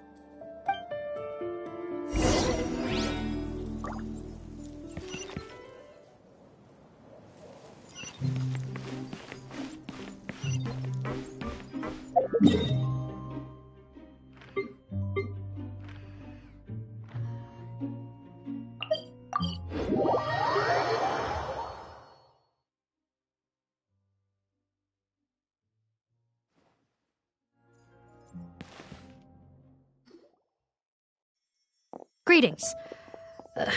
Sorry to impose, but I'm afraid we're here on urgent business, and we're gonna need you to cooperate.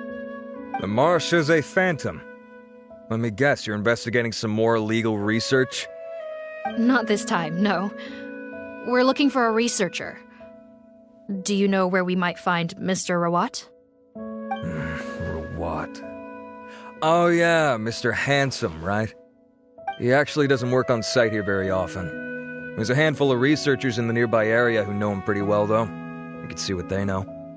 Just a handful? Paimon figured he'd be the most popular guy around. Well, I guess you could say he's popular, at least on a superficial level. He's blessed with good looks, so he tends to make a good first impression on people.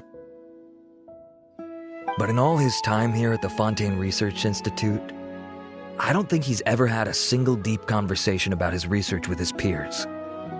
That's no way to make real friends around here.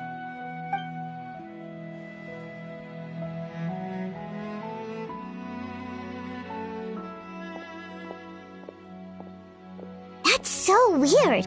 He definitely didn't come across like a recluse at that product promotion. I don't find that weird at all.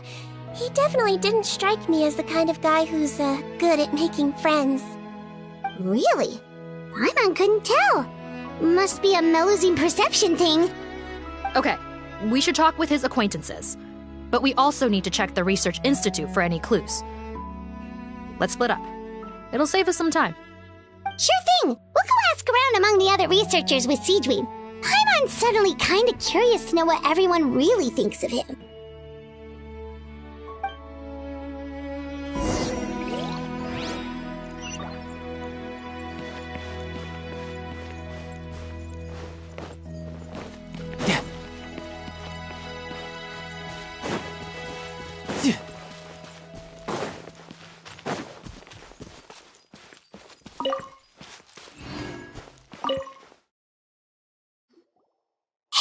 Are you in Teep?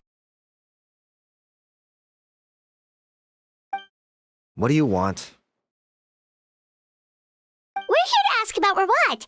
Any idea where he might be? We were told you were pretty close with him. Close? Not sure that's the word I'd use. He wouldn't even let me use his patent. Huh? It's been a good few days since I last saw him. I don't know where he's at. Go ask someone else. Would the patent in question happen to be related to the new skincare product he developed? Yeah, kinda. Butterfly Dew, or whatever he calls it. I heard he made a tidy sum off of that one. Okay, now we're getting somewhere. Keep going. Most of the other researchers here focus on mechanics, energy, stuff like that. I get why he wouldn't be interested in having anything to do with them. But I'm studying coatings. There's a huge overlap in our areas of research. Why would he refuse to work with me? I bought his product once and noticed it contains a unique substance that might have applications in coatings too. If it worked out, I could probably make as much as he's making. Don't get me wrong, I had no intention of plagiarizing his work. I was hoping to get official permission to use his findings in my own research. Followed the proper procedure. It was all above board. I would have had to pay him a license fee and everything. But despite that, he turned me down not once, not twice, but 3 times. It's like he's vehemently opposed to the idea of anyone else making the kind of money he does. Huh, so is Rawat antisocial, or is this guy just jealous? Well, it doesn't look like we're gonna get any info about Rawat's whereabouts from him. Let's go! Wait, 1 second. Mr. Antib, next time you go shopping, you should buy some Buell fruits. Peel the skin, steep in water, then drink. It'll help calm your mood. Huh? Yeah. Thanks.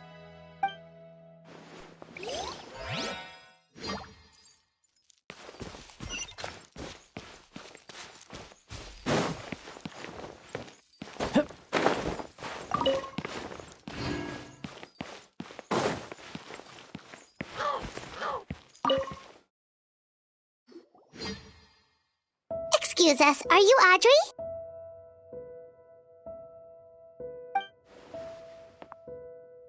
That's me. What is it? Are you close friends with Rawat? We're trying to find out where he is. Close friends? You mean because I told him I had feelings for him once? I doubt I'm the first or last at the Institute to make that mistake. Why would you single me out as a close friend? I should have known, really. Men like him, they just enjoy being surrounded by fawning women. They're not interested in a serious relationship. Okay. We were just kind of wondering if you might know where we can find him. Why would I know where he's at? I barely know him, and he probably doesn't even remember me. Ugh, this is getting annoying. Shall we go ask someone else?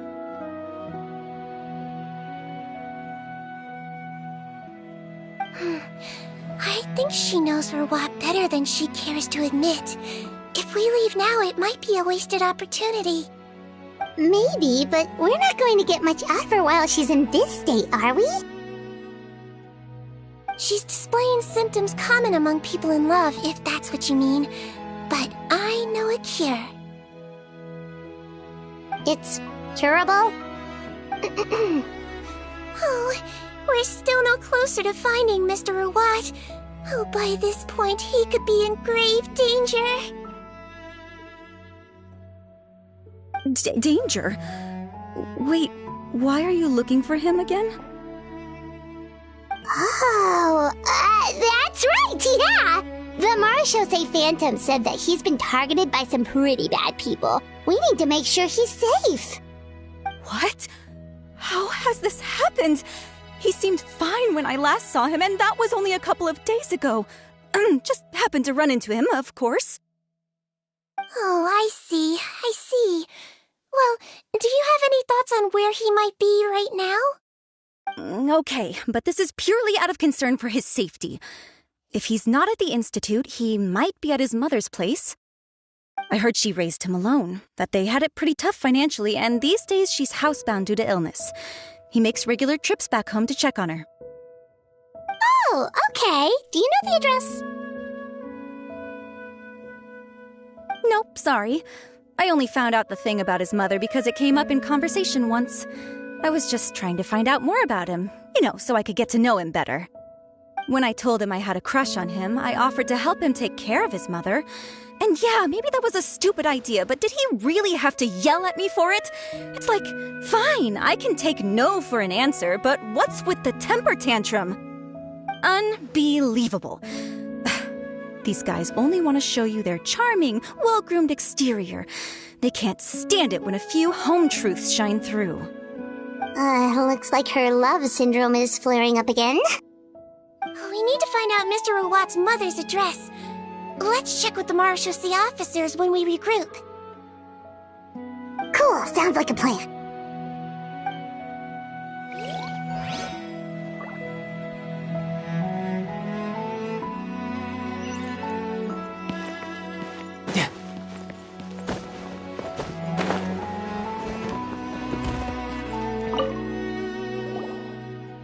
Sorry to bother you, sir, but are you Bertram? Who's asking? Just some concerned citizens helping out the Marechaussee Phantom with an investigation. We'd like to ask you about Rawat's whereabouts, if that's okay. We're told the two of you are pretty close. Not anymore, we're not. Turns out we don't see eye to eye. Oh yeah? What happened? The thing about us researchers is, most of us do what we do for some sort of higher purpose. But not Rawat. All he cared about was how to commercialize his findings. He won't even let you work with him unless you sign a confidentiality agreement first. Also, he has better control over who gets which intellectual property rights. How are you supposed to get any meaningful research done working with a guy like that? Now that I've got my own technical solution for my compressor, I don't need to work with him anymore.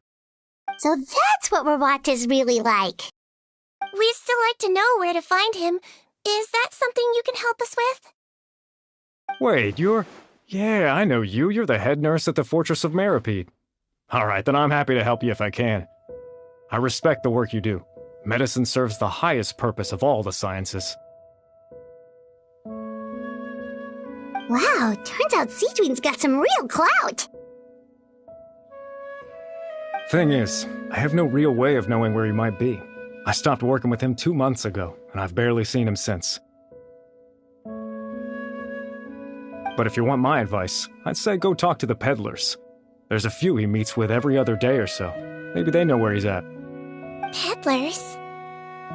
Yeah, back when I was working with him, I noticed he met with them quite often. Wouldn't surprise me if they were involved in some shady business together, because it seemed like they went out of their way to avoid discussing anything in my presence.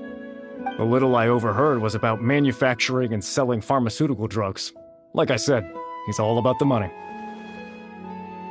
Drugs? Doesn't he work with skincare products? Do those count as drugs? Who knows? I never cared to find out. He's the morgue rubber, not me. Thank you. You've given us plenty to work with. Welcome. Goodbye, and may we both reach new heights in our scientific endeavors. Well, that's all 3 researchers. Let's head back to the meetup point.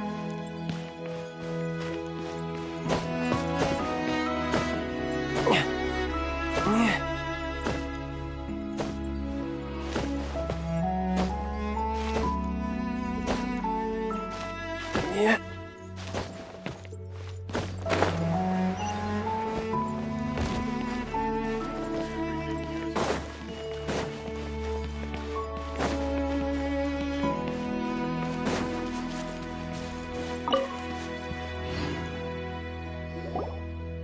You know, Paimon started out thinking Rawat was a handsome researcher with a friendly and cheerful personality. It's such a surprise to learn that his peers have a different impression of him. So, what's your view of him now, Paimon? A handsome researcher whose difficult upbringing turned him into a profit chaser with a chip on his shoulder? So your thoughts about his appearance haven't changed at all? Well, his looks are kind of a big deal, at least in Paimon's opinion. How does such a handsome guy end up being so antisocial? Even with his difficult family background, it just doesn't make any sense. You can't judge a person solely based on their appearance. Head nurse. Traveler. I assume you've spoken with the researchers. What did you find out? Bertram mentioned Rawat's involvement with some pharmaceutical merchants. Do you know if he's registered any pharmaceutical brands? Since he was a whistleblower on such a huge case, I ran a background check on him. I don't remember there being any brands under his name. How strange. If he was so focused on commercializing his research and averse to sharing his technology with others, why wouldn't he have registered his own brands? Maybe he and his business partners needed to avoid public scrutiny? You think he may have colluded with the gang? Well, the crime was manufacture and sale of drugs, and that would certainly be in his wheelhouse. We can't rule it out. Isn't that pretty unlikely, though? He was the one who blew the whistle on them! Most children who come to me with tooth decay have suffered pain for a long time already, but they'll still try to hide the fact that they eat too many sweets. Grown-ups and children aren't so different in that regard. If you say so. I saw him when he came to make his report, and I certainly didn't get the feeling that he was the type to collude with criminals. Perhaps it's more likely that they were coercing him. You mentioned that he comes from a poor family. So, it's possible that the criminals approached him asking for academic support, luring him in with the promise of riches. By the time he discovered who they really were, he was in too deep. They had leverage on him, so he was forced to keep working for them. I've seen it happen many times before. That does make a lot of sense. It would definitely explain why he was so unwilling to cooperate with his fellow researchers. No wonder he's so unsociable. He must be on edge all the time with a gang of crooks breathing down his neck. In that case, the situation could be worse than we thought. If Rawat was working with the escaped inmates, they're sure to know more about his whereabouts than us. Oh, there's a good chance they'll get to him before we do. Based on the information we've gathered so far, he was last seen 2 days ago. If no one's seen him since, maybe we're too late. 2 days ago? So he went missing right after that product promotion. That was the same day he reported the criminals, too. Not a good sign. Don't worry, everyone. I believe we still have a chance. Since he disappeared right after blowing the whistle, it's likely that he's gone into hiding. Yeah, he must have been worried that they'd come for him. All the more reason to find him as soon as possible. The only lead we have at the moment is his mother's house, which you mentioned earlier. Seath, think you can find the place? Yep. When you register a brand, the Court of Fontaine requires you to provide a legal address. The one Rawat wrote down was in the outskirts of the city. That should be the place. Okay, then there's no time to lose. Let's move.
One with the forest.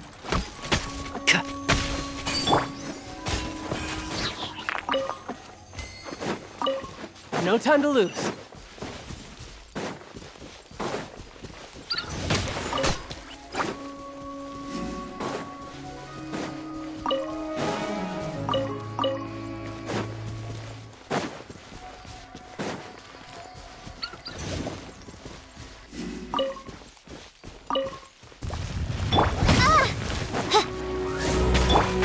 Can't see? Yeah.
No time to lose.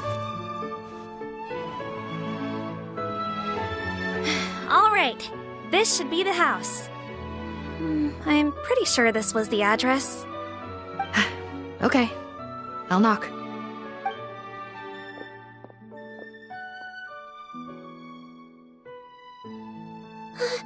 Sounds like whoever's inside has restricted mobility. Oh, it seems serious. Oh, what's the fastest way to get this door open? Break the door down? No, I'll handle it. Let the expert deal with it. There'll be a mountain of paperwork if we damage a citizen's property.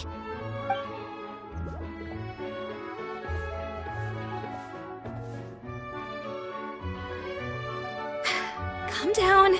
Deep breaths. Remember your training. Control your strength. And... it's open! Seath, take a few people and lie in wait. Keep your eyes peeled for any activity around the house. The Traveler, head nurse, and I will go inside.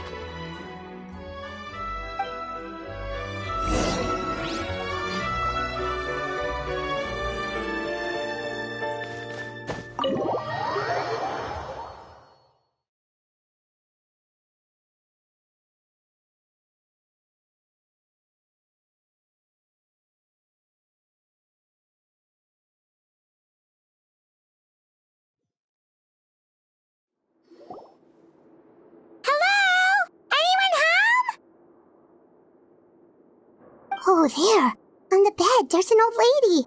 That's gotta be Rawat's mother, right? She doesn't look like she's in any state to be answering our questions, though.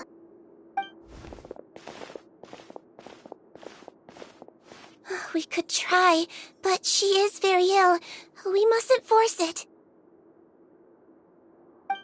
Well, doesn't look like Rawat's here. She's the only one we can talk to. Yep. Allow me. Hello, ma'am. Might I ask if you're Rawat's mother? We are trying to locate him.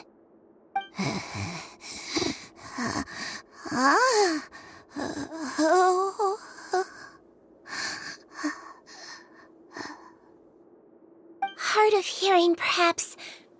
Does anyone have a picture of Rawat? I have one here. I'd like to show you a photo, ma'am. Is this your son? Do you know where he is?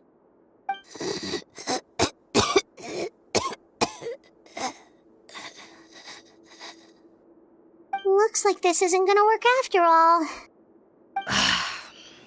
Well, looks like we're out of leads. If Rawat's not here, things are looking very bad for him. Is it possible he could have avoided returning here because he knew he'd be in danger? Maybe. But if so, where do we look next? Maybe we should take another look at the Institute. Guess so. I suggest we all return there now. We found a good amount of useful information the first time, but perhaps there's something we missed. This is our last hope. Sorry, officer, but could I stay here for a while? This patient requires some care. Of course. Traveler, stay with the head nurse. You're technically here as her assistant after all.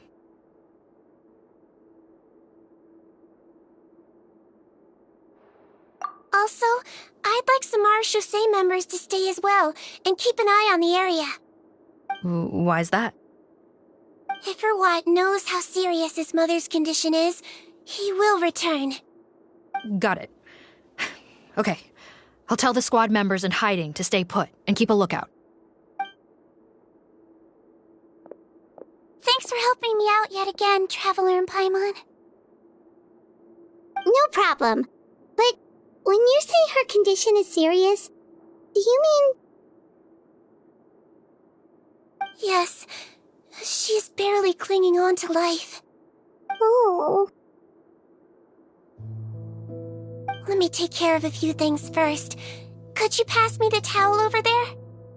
Yeah, of course.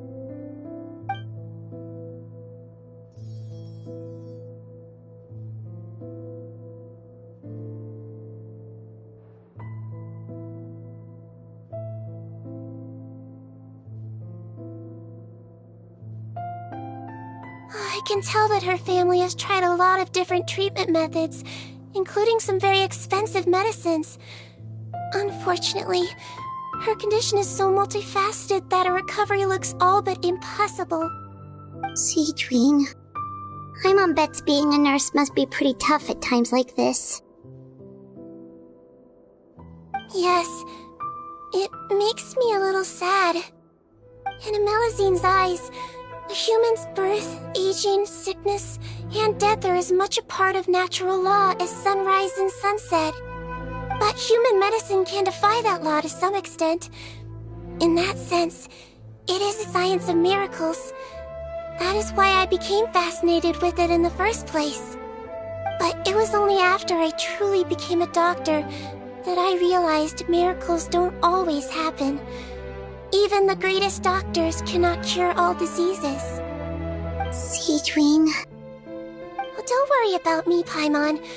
A doctor's duty is not to cure all diseases, but to treat whatever ailments they can. At the very least, I can lower her fever. That way she'll suffer less, and she might even be able to see her son. Yeah, all the more reason to find Rawat as soon as possible, even if we don't catch those crooks.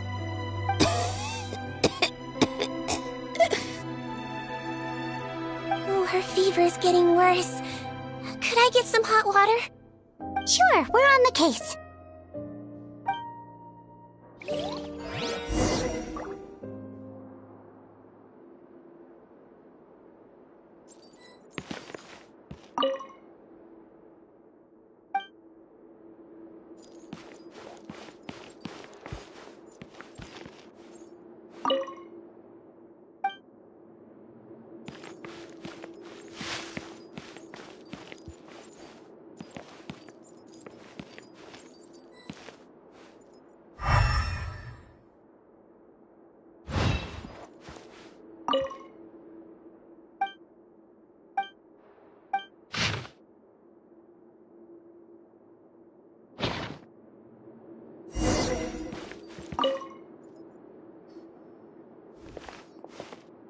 Found the hot water? Sure did. And look what else we found. Judging by this journal, it seems like Rawat has a private lab. There's a good chance he could be there right now. We gotta go tell Officer Morgan right away. Oh, that's great news. But hold on just a moment. The wet towel is ready.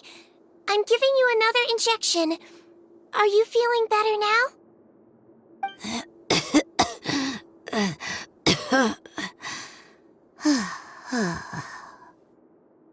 It's all right. We'll go bring him back. Please hang in there. Thank you.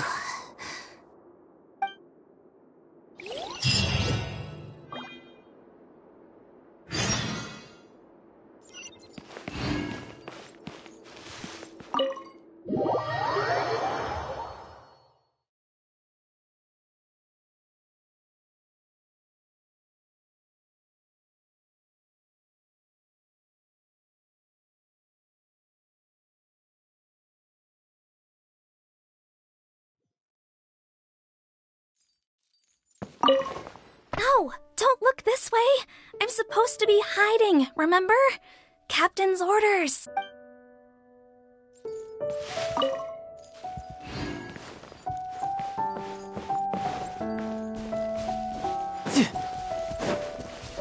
How about we explore the area ahead of us later?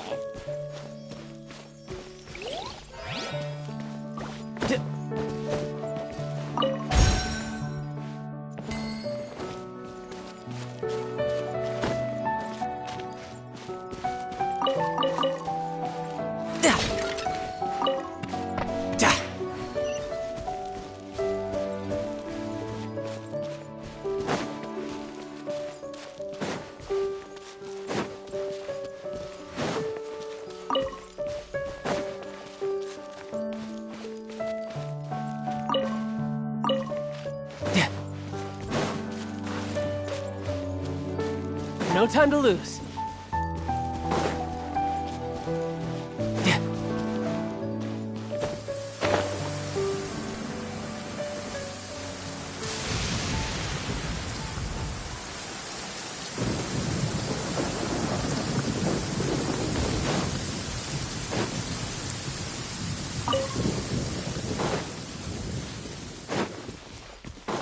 Ah, perfect weather for fit. How about we explore the area ahead of us later?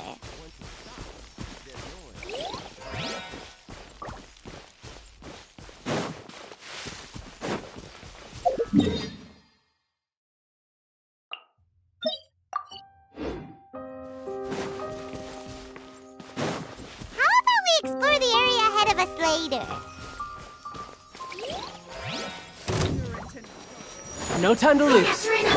Midnight Phantasmagoria! I hear everything. Did I scare you? Riptide. Yeah. Higher, higher, Panther fire! Oz reveal! Time to pull some weeds. I'll uproot you! I'll bury you!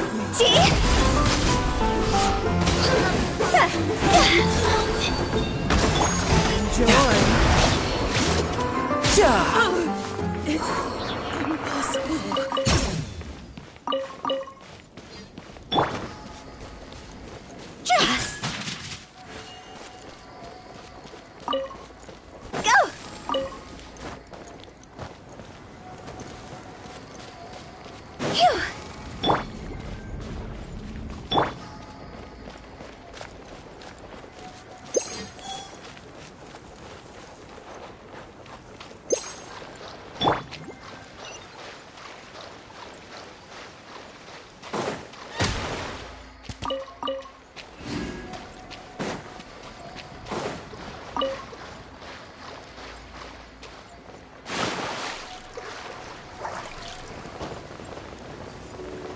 I could get used to this.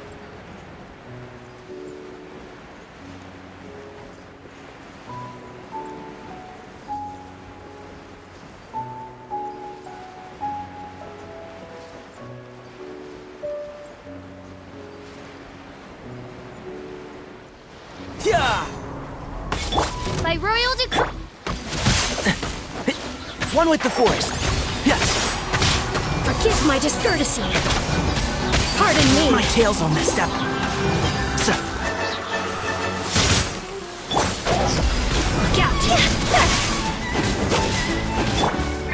Shadow Raven. Please hold for just a moment.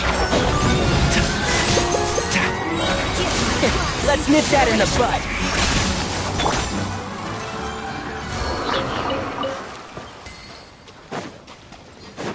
Another rude on reveal.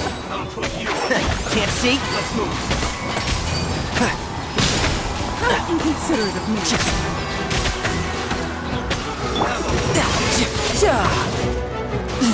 Brace yourself. This is gonna hurt.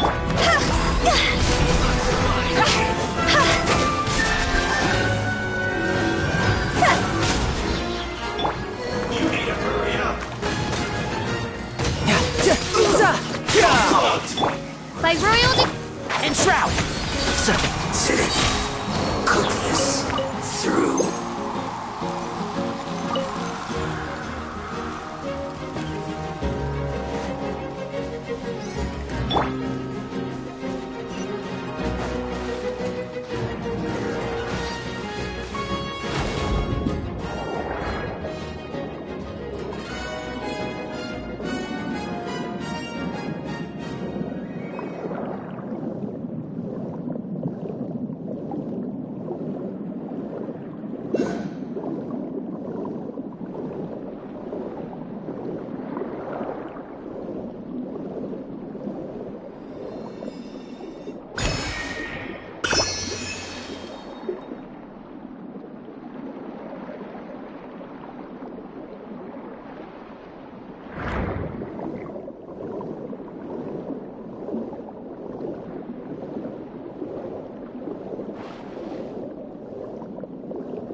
I hear everything.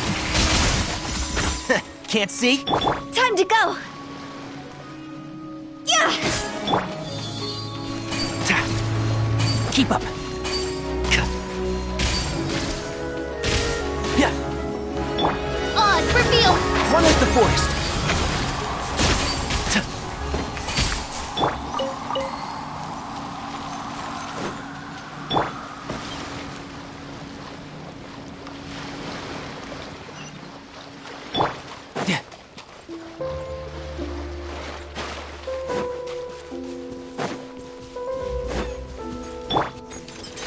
As you wish, Mainfreund. And shroud!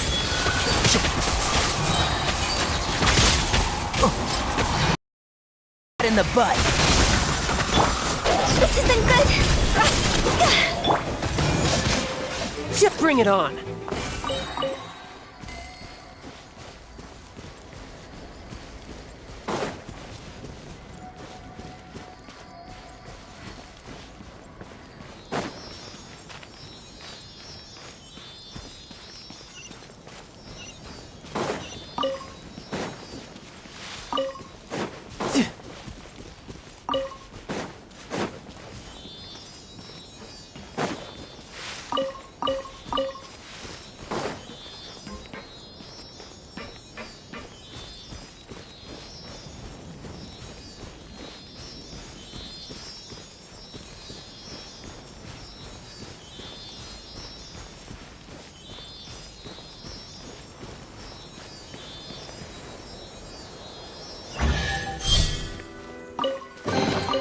All right, now we're talking.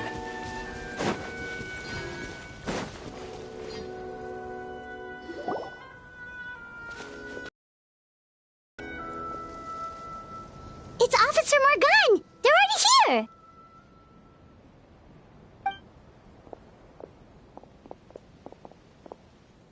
We came as soon as we heard the news. I can't believe we were so careless. The most crucial information of all was hiding right there, in that room. And we missed it. Don't blame yourself. Right now, we need to focus on finding a way in. There's a mechanical door over here! Hopefully the instructions in Rawat's journal will help us open it.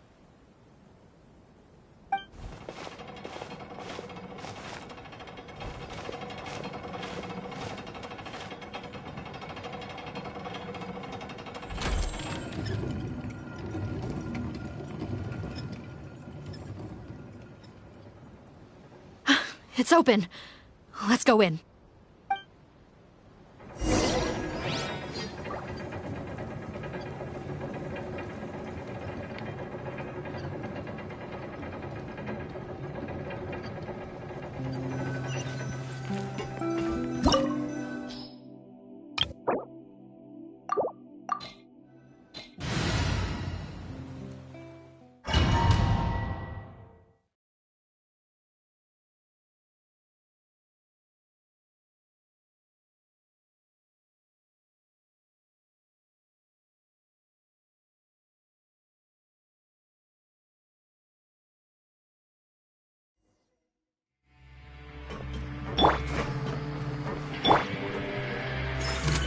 Floaty, floaty!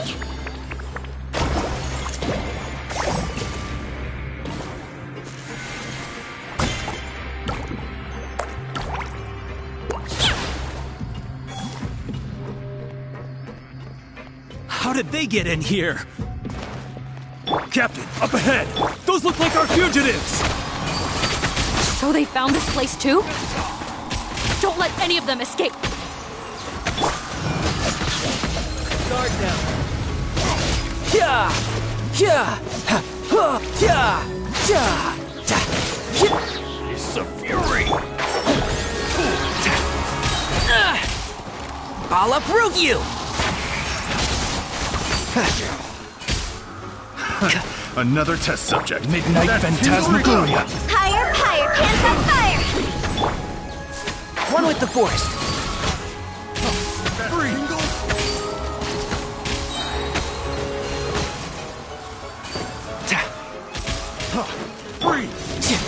Yeah! Brace yourself. This is gonna hurt. Let's nip that in the bud.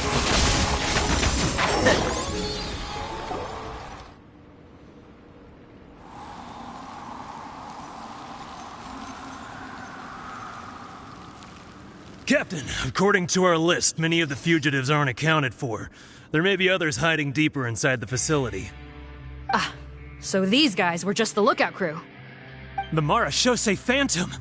How did they find this place? Wait, it's that guard from the fortress! That's right, I'm on your side. The Duke sent me. What's the matter? Some sort of mix-up? Mr. Odilon, didn't I tell you a few days ago that you need to stop all field work until you've recovered? Well, you know, gotta help His Grace out. Share the load. Officer Morgan, this man is an imposter.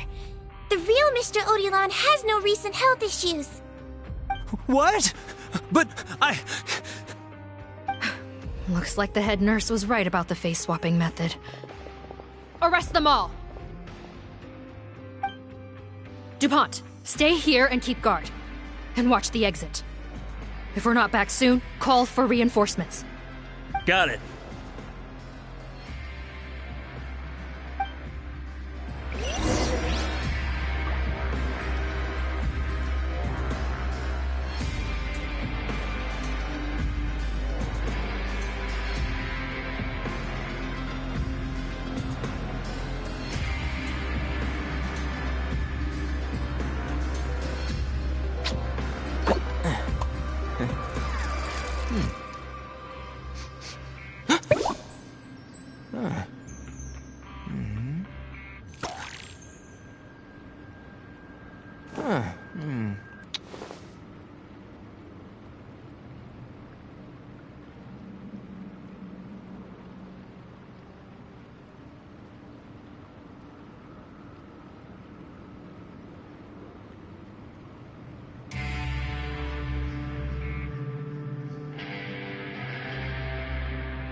The value of knowledge cannot simply be quantified in monetary terms.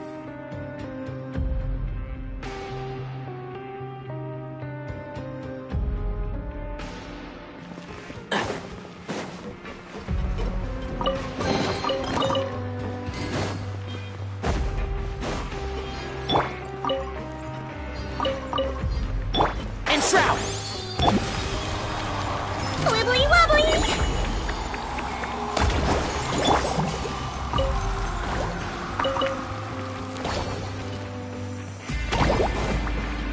No time to lose.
Don't slip and fall!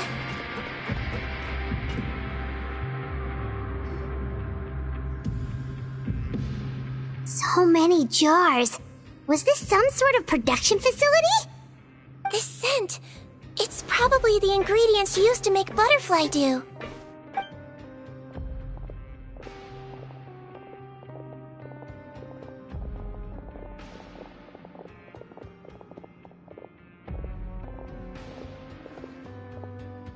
How come they're all empty? Did it sell so well that he ran out of supplies? How strange. Why would Rawat choose to manufacture a popular product like that in such a difficult-to-reach location? Given our suspicion that he may have been coerced into the illegal drug trade, I would have thought that any production facility we find here would be used for illicit purposes. Perhaps butterfly dew is itself an illegal drug. Do you have any evidence for that claim? No, just a guess. We need to find Rawat as soon as possible. He has all the answers we need. Understood. Well, let's not linger here. Let's go. Come on.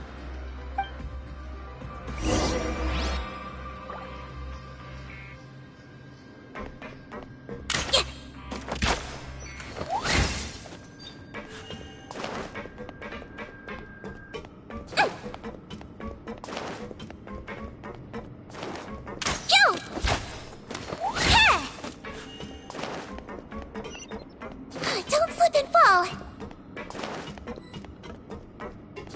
Doesn't look like we're gonna get this door open. Let's find another way around.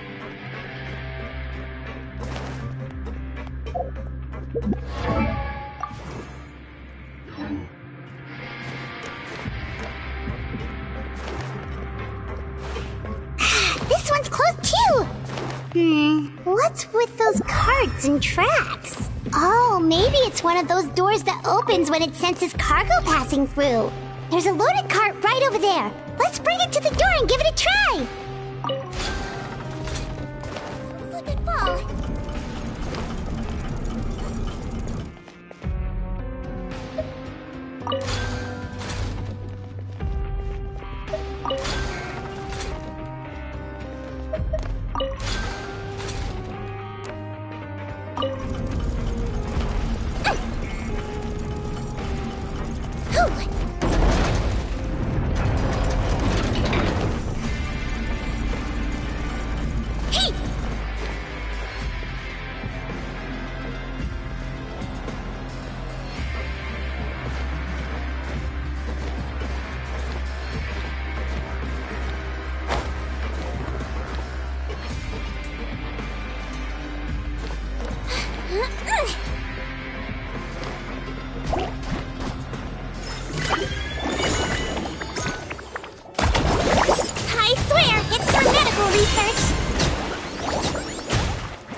Who's next?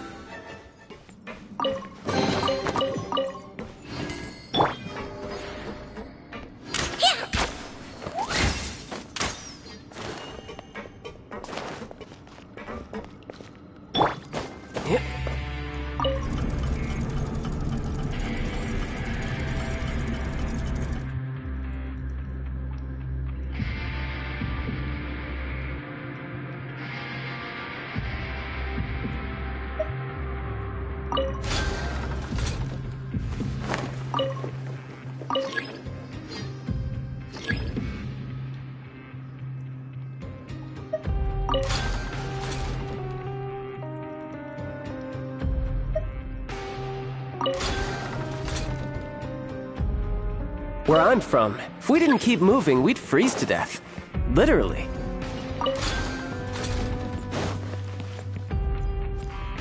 Yep.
This room's much smaller than the others. Judging by the implements on the table, this looks like a potion-making lab. Head nurse! Over here.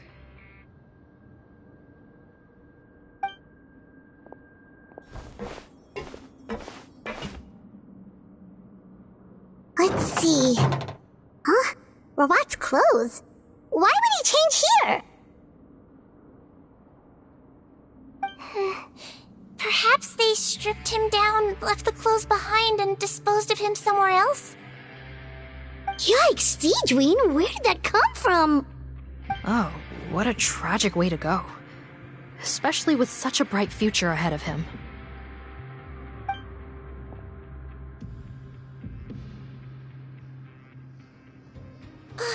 There's a path leading further on, Officer Morgan. Let's keep up the pace.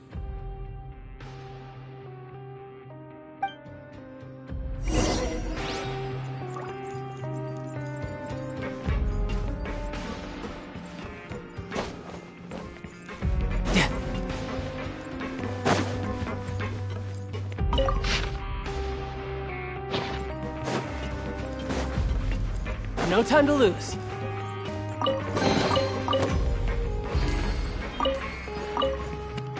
Yep.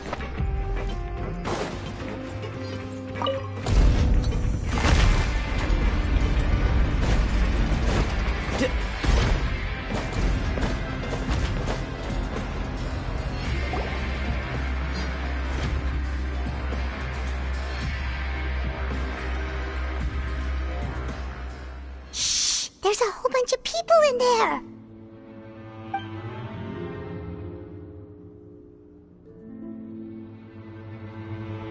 Are you serious? You're telling us that within a day, our faces are going to rot like yours?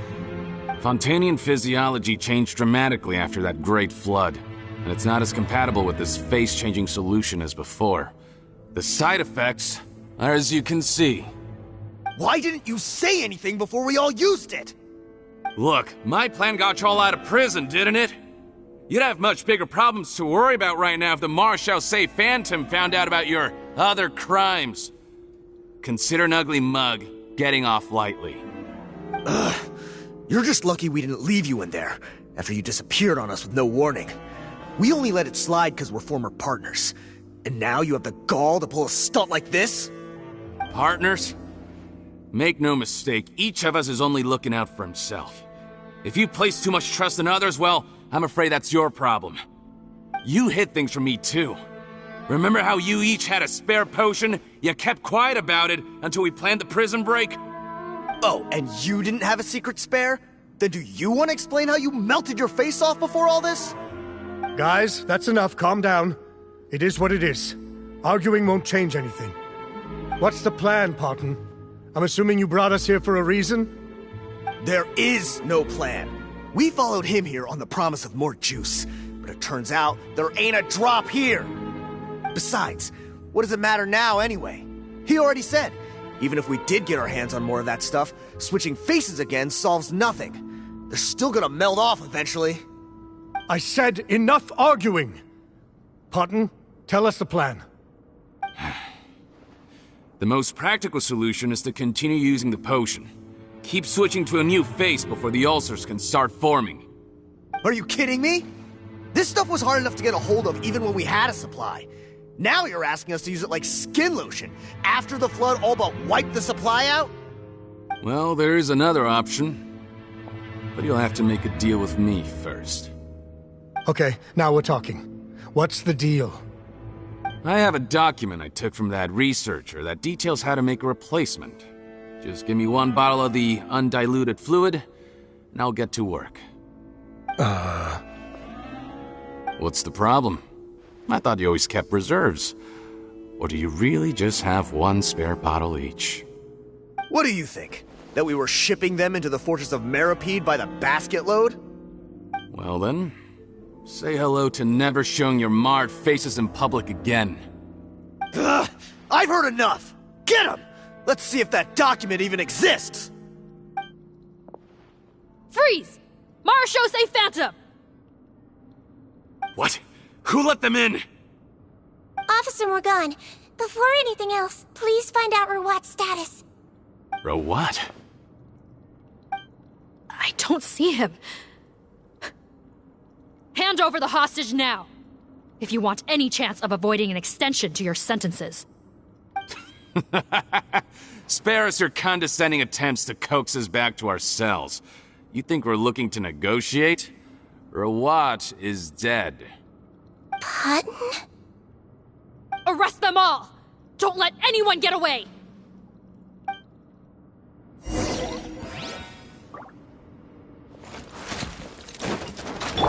Oz, reveal!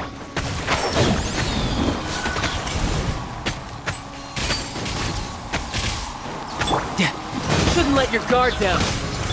I hear everything.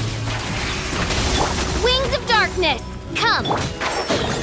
Oh, one thing after another. Another test. He might feel a little prick.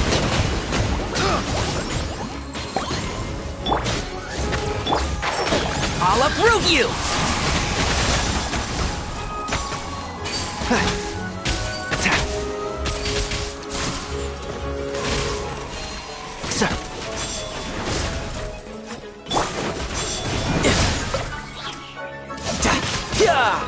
Bring it on. You can run. Shadow Raven, Black Knight.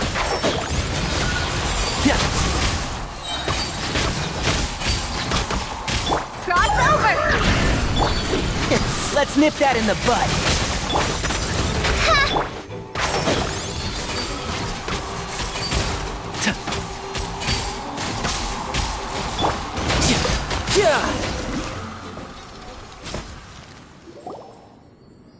Huh. Gotta say, I never expected to see the head nurse in combat. Some patients respond better to a more aggressive treatment plan. Did we get everyone? Captain, we finished the head count. Potten's missing. Over there! The door's closing!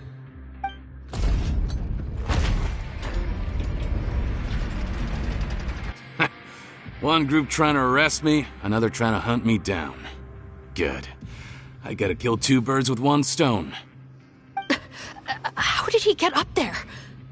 There must be a secret passage somewhere. Find it! Don't waste your energy. I already sealed it off. How naive. We have more people outside. If we're not back out by the agreed time, they'll come to our rescue. Well then, you'd better hope they get here in time.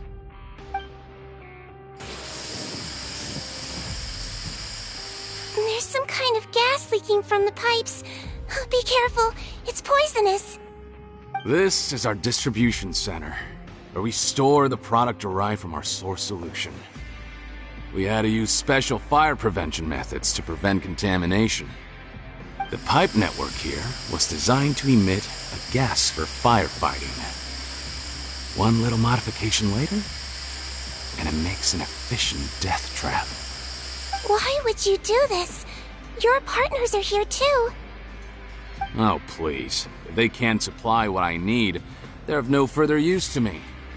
Besides, I can't have them exposing my potential whereabouts. He's a maniac! Come on, we gotta find a way to open that door! Go ahead, struggle in vain. Once the last of you croaks, no one will ever find me again. So long! Are you sure you're ready to leave, Potten? You haven't changed your dressing today. You can't cure my face. Just give up. And what if I could? Nice try. You're just trying to stall me. Don't you worry about me. I'll find a way to cure my face once I get out of here. Oh, I doubt it. After all, Fontanians can no longer dissolve in primordial seawater. What the... How did you... The key component of the face-changing potion is the fluid left behind by dissolved Fontanians. It might look like ordinary water, but it has some unique elements in it. Before the flood, all Fontanians were oceanids, physiologically speaking. A potion made from that fluid could dissolve and reconstruct the face of a Fontanian in much the same way as hydroidolins change form. Theoretically, it could give someone any appearance they wished. But since the flood, Fontanians have become true humans. They can no longer provide the source material for this potion, nor reap its benefits. Are you saying this potion is made from Fontanians dissolved with primordial seawater? Then their crimes are far worse than I thought. How could you know all of this? No, wait. Of course! Well. So that's why you have a human appearance. It also means that I have a formula you're unaware of. The air's getting thicker. It's getting hard to breathe.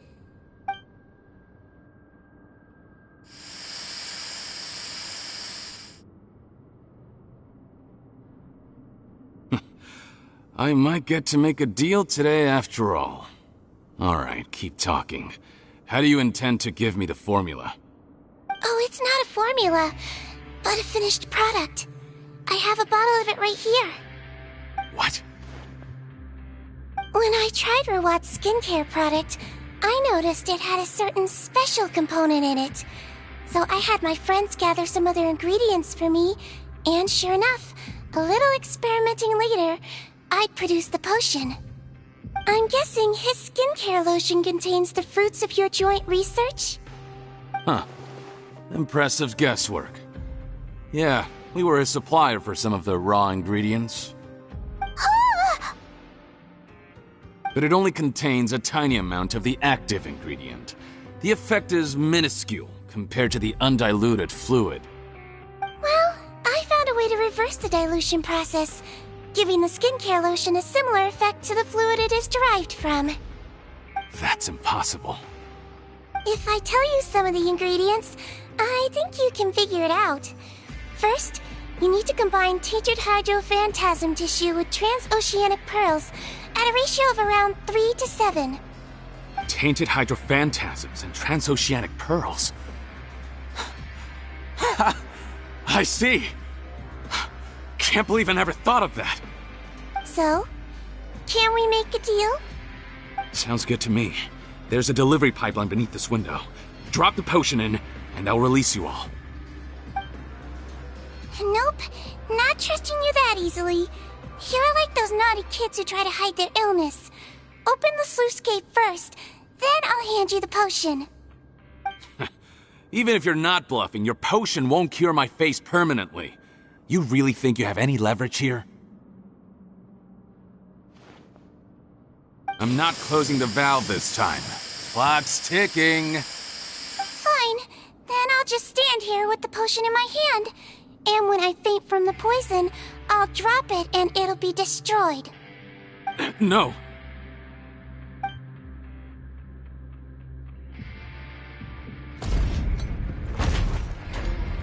It's open! Disable that sluice gate! Jam it! Don't let it close again! That's more like it. In that case, a promise is a promise. Head nurse, there's too much poison gas in here.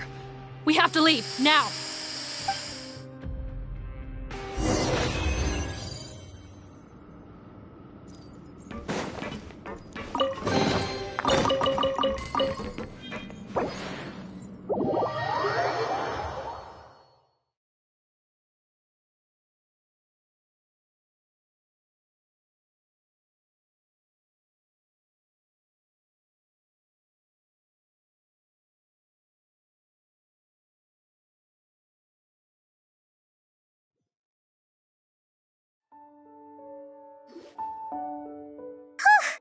That was too close. That button is a real nasty piece of work. Oh, don't be too quick to sit down. Moving around a little will help relieve the soreness. Same goes for you, Traveler. Oh, but Paimon, you should be fine, right? Flying fast is pretty tiring too, actually.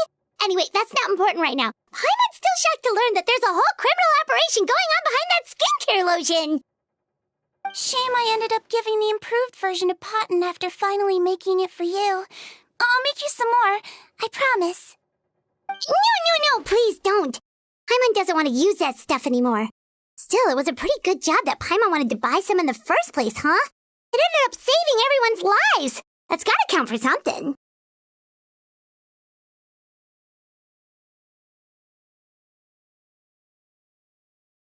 Yeah, Paimon was just kidding. Head nurse, I've done a final head count of our team and the criminals. Everyone's here and doing fine. We're ready to escort the fugitives back to the fortress of Meripede. It's a shame that we didn't find Rawat. At this point, I'm afraid he's probably deceased. What a horrible bunch.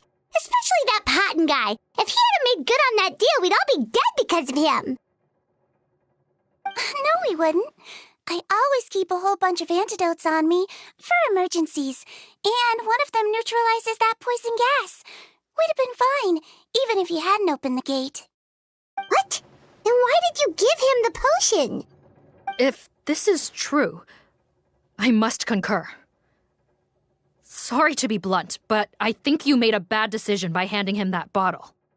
If he changes his appearance and flees Fontaine, it's unlikely that we'll ever find him.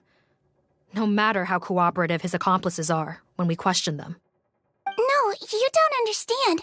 I gave him the potion precisely so we could be sure where he'll go next. What do you mean? We gotta hurry. She won't last much longer.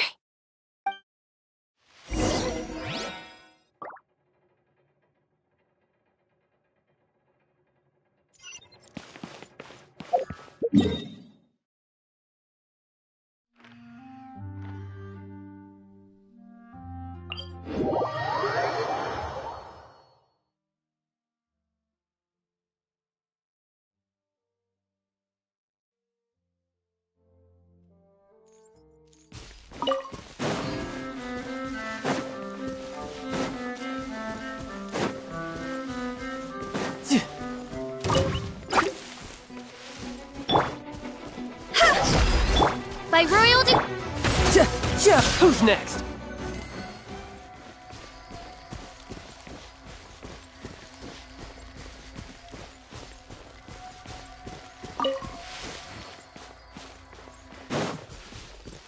No time to lose.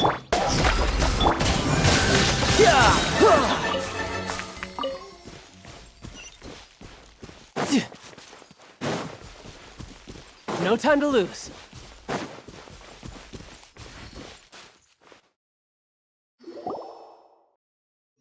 Don't move a muscle. I might be short, but I pack a mean punch. Captain?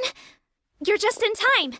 While I was lying in wait, I spotted this crook snooping around, trying to find a way in. So I detained him. Oh, his face. Are you... Potton? So this is where you were heading, huh? What? This is how Potton looked before his face was marred. His current appearance matches the mugshot on his arrest warrant. I see. Wait, so what's going on? Wasn't the whole point of the potion to disguise himself and escape Fontaine? Why would he change back to his original face and run right into our trap? Enough of this nonsense. Let me in! You better pipe down. There's an old lady in there who's very sick. No way are we letting a crook like you inside. To heck with it. Listen to me. I'm Rawat. That's my mother in there. He's gotta be lying, right? Rawat was a victim in all this. He was forced into it against his will. How can he and this monster be the same person? Forced against his will? That's the funniest thing I've heard all day. Back when I was being coerced, everyone thought I was colluding of my own free will. And then when I actually became a criminal in my own right, you all suddenly thought I must be under duress. Amazing what a difference a handsome face makes. Save us the speech. Explain yourself. You want an explanation? Fine. I'll tell it how it is. When I was just Potton, the whole world treated me with contempt. Ew. What do you want? Get away from me. Women despise me. Collaborate? You don't look like much of a researcher to me. My peers scorned me. Mr. Potton, was it? I'm most interested in your research. Consider my offer carefully. I doubt you'll find other investment opportunities. Only villains would work with me. You want out of the game? Forget about it. Turns out, I slipped up a little. Left your picture with some Marechaussee Phantom officers. Easy mistake to make. Now they've listed you as an accomplice and drawn up an arrest warrant. So I suggest you put any thoughts of running away to rest. If you get caught by the guards for being in the synth business, you ain't ever seeing the light of day again.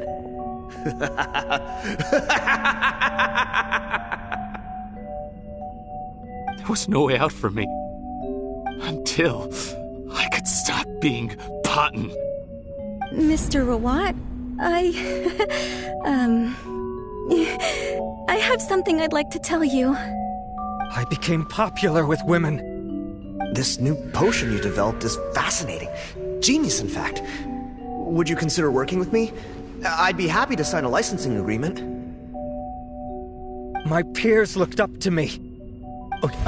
I'm very interested in your research, sir. You must no doubt have offers from countless investors, so far be it for me to ask for a full collaboration, per se. I merely wanted to express my interest.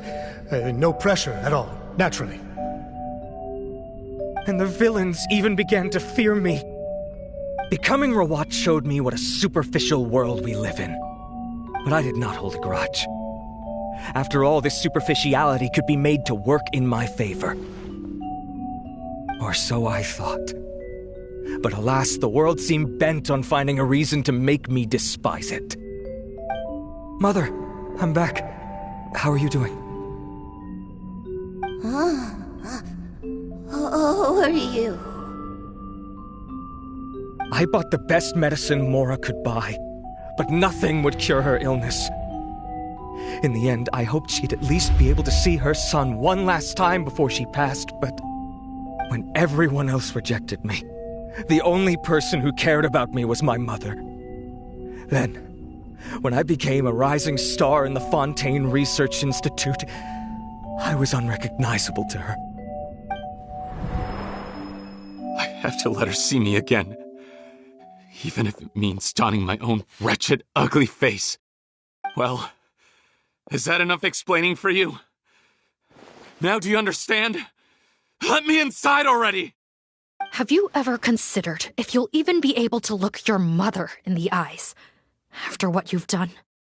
You found a way to completely change your identity. You could easily have escaped from them. But no, you chose to keep working with them. Why would I want to give up on such a lucrative business? The profits were dozens of times that of the synth business, and it was all above board.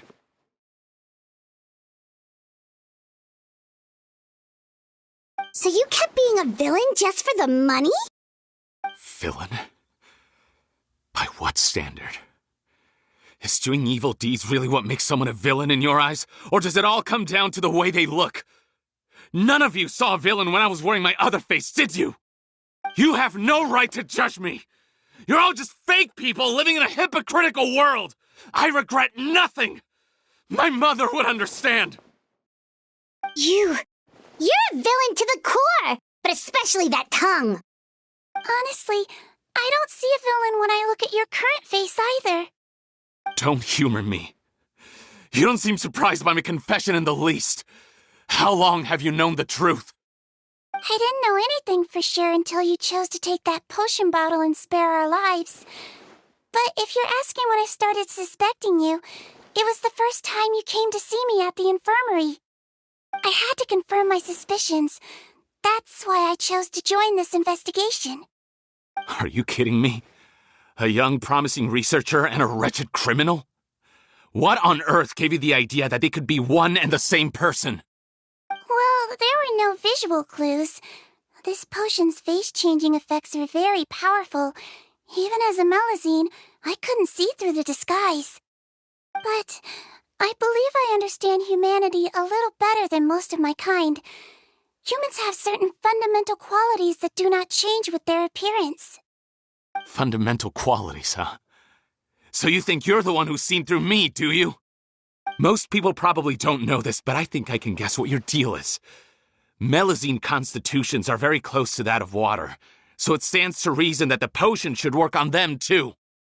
You used it yourself, didn't you? That's why you have a human appearance. Seedween? Yes, you're right.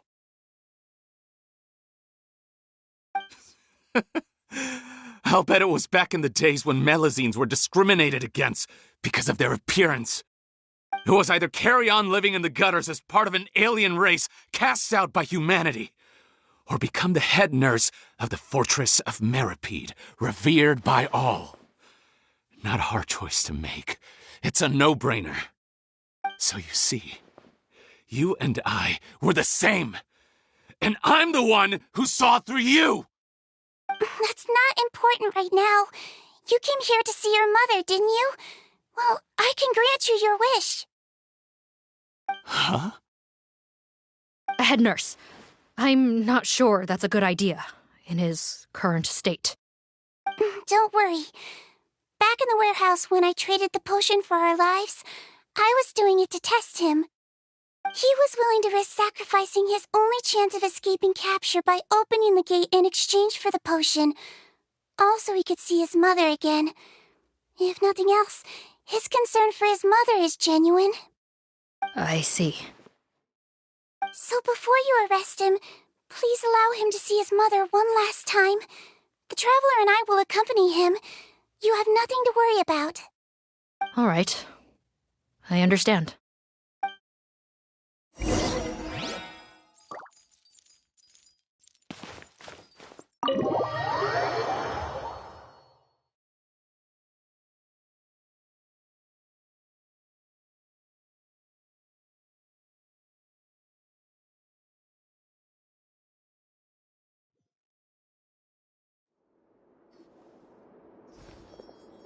Mom?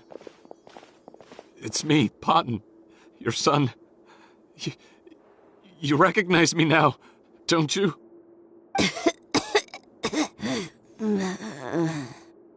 Mom, what's wrong?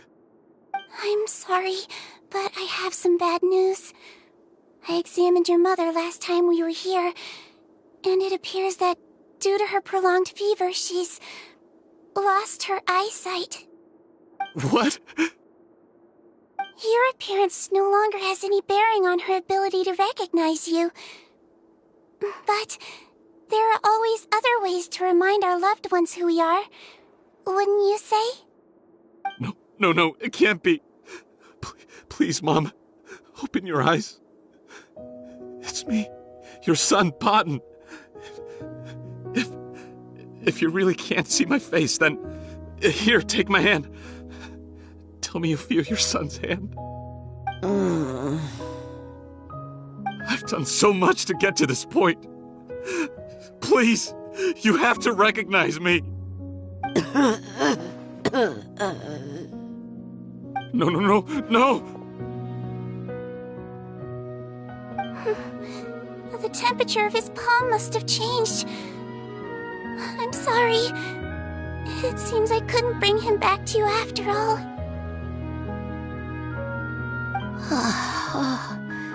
It's you. Thank you. Oh, of course. Mom, why will you answer her and not me? Why? No more questions, Potten. She's gone. Mom?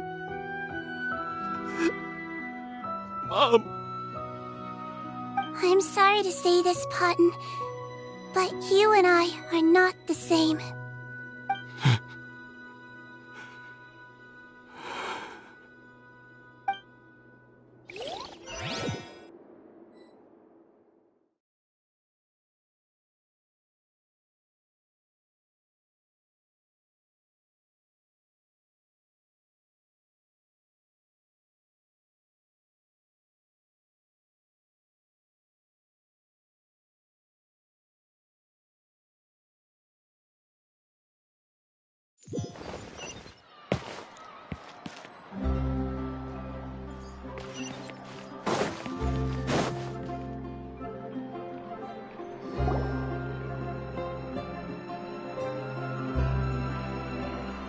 The wait is over, everyone! The sale of our new skincare product, Romaritime Essence, will now begin.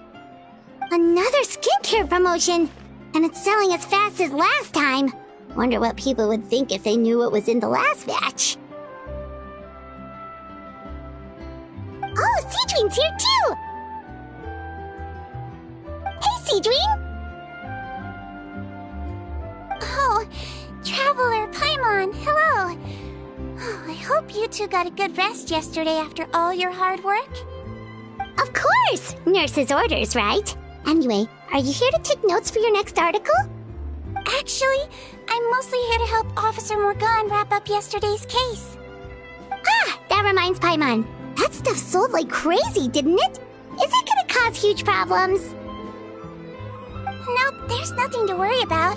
Unless modified, Butterfly Dew is an excellent skincare product that's completely safe to use. Besides, officers have already retrieved all Butterfly Dew purchased on the market. Now it's just a matter of disposal. After consulting Monsieur Nervulette, I came up with a way to neutralize any harmful effects, so it'll evaporate naturally without polluting water or soil. Wow, it's Seedwing to the rescue again! Thank you for serving as our consultant, head nurse. All the butterfly dew we recovered has been disposed of, according to your instructions. Great! Good job, everyone! Also, you mentioned you wanted a copy of Rawat's interrogation records. Well, technically, Potten's records. Anyway, I have them with me. Here. After he saw his mother for the last time, it was like all his mental defenses came crashing down. He put up no resistance during the interrogation, and answered all our questions. We learned a lot. Apparently, the formula was something he discovered by chance, while helping the criminal gang produce synth. Later, he came up with the idea to dilute it, and use the resulting substance as a skincare product. Their supplier was Vache, but you could also argue that they were the ones doing him a favor. His operation helped Vache's gang dispose of an enormous amount of evidence. It made for a seamless collaboration. One man's trash was another man's treasure, and there were no loose ends. It's no wonder we never noticed what Potten's gang was up to. Vache again, huh? Is there still no end to the harm he caused? Make no mistake, the crimes of Vache and his accomplices will come to an end. It's only a matter of time. Since the flood cut off their supply of primordial seawater, they've been forced to resort to riskier methods, like using their private reserve to attack people on the street.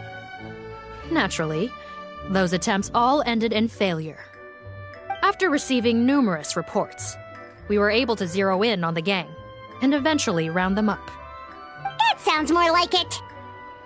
Based on what he told us in his confession, we pretty much had him backed into a corner, even though he made a point of distancing himself from the gang while disguised as Rawat. He tried to throw us off his tail by reporting his accomplices, giving him enough time to transform back into Potten and see his mother one last time. But there was one thing he hadn't anticipated. Even though Potten had been missing for a long time, we were very much still on the lookout for him. So, the moment he appeared in public, after changing back to his original appearance, we caught him. So he tried this once before, huh?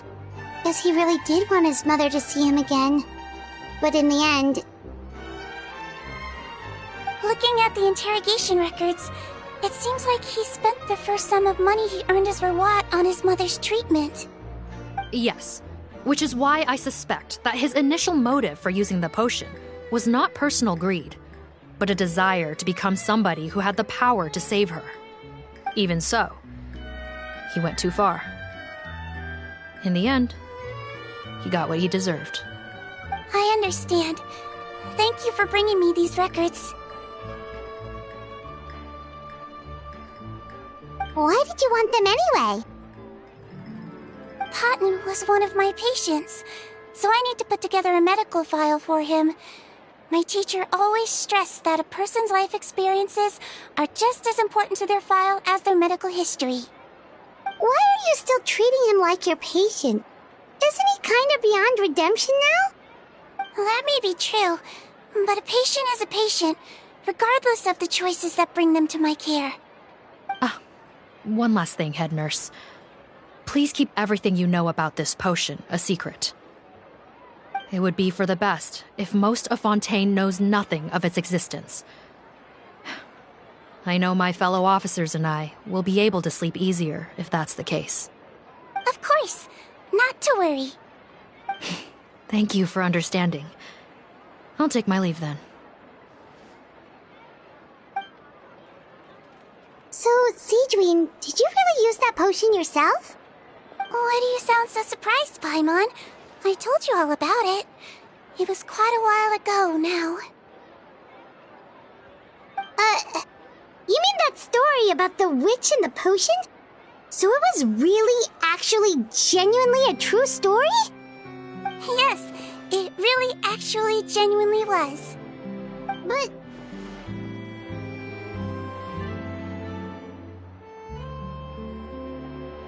I know. There are some secrets I can't tell anyone about. But considering everything we've been through together, I know I can trust you with them. Before I tell you, though, could you follow me somewhere? I want to pay my respects to an old friend. Of course!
Nervalette and Risley, they're here too! Good to see you, traveler. Paimon. I trust all has been going well for you? Big news, everyone. The Udex is out of his office on important business. Is that genuinely something people would consider big news? Why wouldn't they? Important business is a big deal. Ah, yes, you're quite right. When someone you care about requires emotional support, being there for them at the right time and place is of the utmost importance. After reading the Maréchal Phantom's reports, I had a feeling a trip here might be in order. Take note. That, my friends, is how Monsieur Nervalette shows that he cares. We're both here for the same purpose, actually, to accompany Sejuin as she pays her respects to her late teacher. So the old friend she mentioned was her teacher then? The witch? Oh, sorry. Paimon didn't mean to be rude. It's only 'cause Sejuin calls her that all the time, so... I doubt she considers that title to be offensive, Paimon. Don't worry. Indeed. In fact, I believe Sejuin would take it as a sign of affection. She has spoken of this doctor on many occasions, and it sounds like she was a truly generous individual. In those days, many people harbored prejudices against Melusines. She was the only teacher willing to take Sejuin on as a student. Wow. It's really nice of you two to be here for Sejuin. Guess you guys really look out for your younger colleagues, huh? Younger colleague? Well, that might be true for the Udex, but I'm not sure I can say the same. Sejuin served a sentence in the fortress of Meripede hundreds of years ago, and after she did her time, she decided to stick around. She's been an integral part of our administration ever since. Strictly speaking, the head nurse has been around longer than most people in the fortress, myself included. Pretty sure that makes me the younger colleague. She served a sentence? Yes. Long before I became Udex, there was an ancient law in Fontaine that prohibited any attempt to transform another species into a human.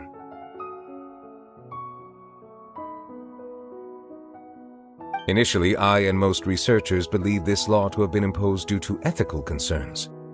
But now, it seems more likely that the law was nothing more than an insurance policy, a way for Egeria to ensure that her people would remain insulated from the truth, thus enabling them to lead more straightforward, happier lives. Ignorance is bliss, as they say. Sigewinne had her reasons for choosing to obtain a human form, but the act was nonetheless in clear violation of the law. Could you tell us a little bit more about what happened back then? Certainly. Sigewinne does not object to her close friends learning about her history. In fact, I first learned of it myself because she confessed the truth to me of her own volition.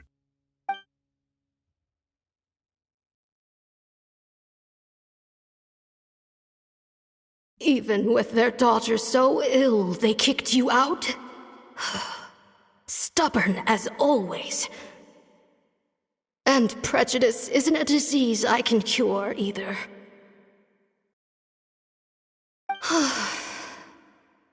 Shame that I don't have the energy to get over there. You're laughable, you old witch. You want to save everyone in Fontaine, but you can't even save the patient before you. Master, what are you... I discovered a strange disease, one I suspect that every Fontainian suffers from. But without witnesses or proof, no one will believe me. I had no choice but to experiment on myself to find a cure, but I hit a wall. And as you can see, it took a wretched toll on me. Then I'll find a cure for you, and then you can go cure her. There's no need. I am beyond saving now. There's nothing you can do. But, Master... As I said before, a doctor's duty is to treat whatever ailments they can. I know, but they don't trust me at all.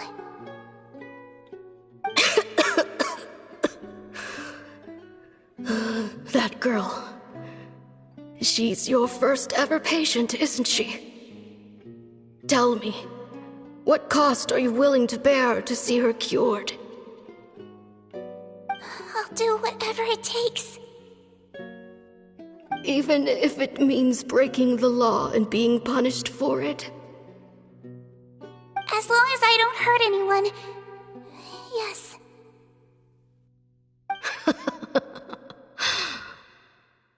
Spoken like a true student of mine. Then I shall make one more final gamble, and see my experiment through to its end. Leave me for now, and come back in 2 hours. If I am able to work this miracle, then I will have found a way to save all Fontainians, and I shall be able to help you treat that girl. If not, then it means there is one more disease in this world that I cannot treat. In that case, do not come looking for me. I will leave you a parting gift. An accidental discovery happened upon through my study of this strange disease. It has little use, but it will at least help you cure this one patient you can reach.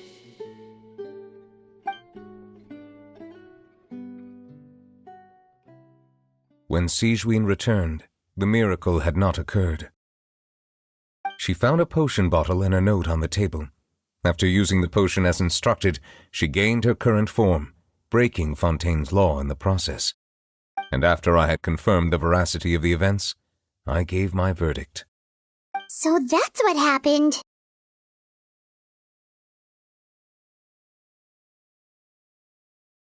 I fear Sigewinne only understood the full story after the truth about the dissolution of Fontainians was uncovered. When I reflected on all this with that knowledge in hand, I felt a deep sense of regret. As I use the law to uphold justice, there are times when I cannot help but acknowledge its ruthlessness. After the final details of the events surrounding Sigewinne's transformation came to light, I checked several sources and, thankfully, the legal code does not require Sigewinne to shoulder any additional punishment. Wonder how she feels about all this. Since she invited you here, I imagine she intends to speak of these matters with you, no?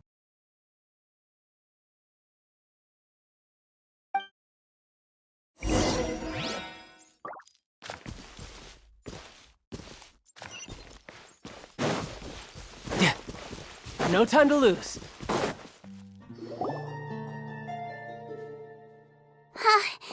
You're here.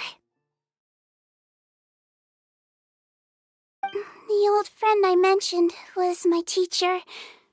When she passed, her body was nowhere to be found. All that's left of her is an empty tomb. And even that's deep underwater now.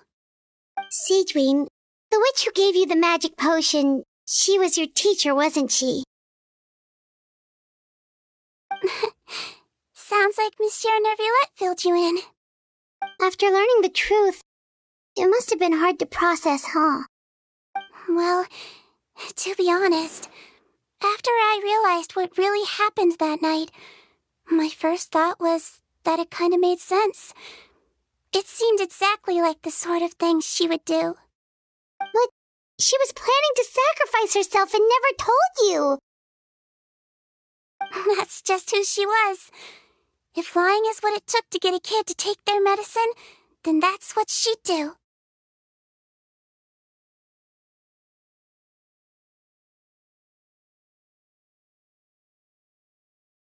Alright, but why did you turn yourself in? I broke the law, simple as that. My teacher made her choice, and I made mine. True. It's just, the way Patton framed it when he was asking you all those questions, it made Paimon really mad. You're not like him at all, and everything Neuvillette said confirms that. And yet, you were still convicted and thrown in prison. It just feels so unfair. Unfair? I happen to think just the opposite. If I hadn't served that time, I'm not sure I would have been able to stay strong when he was questioning me. What makes you say that? I knew you'd be curious. Let me tell you a story.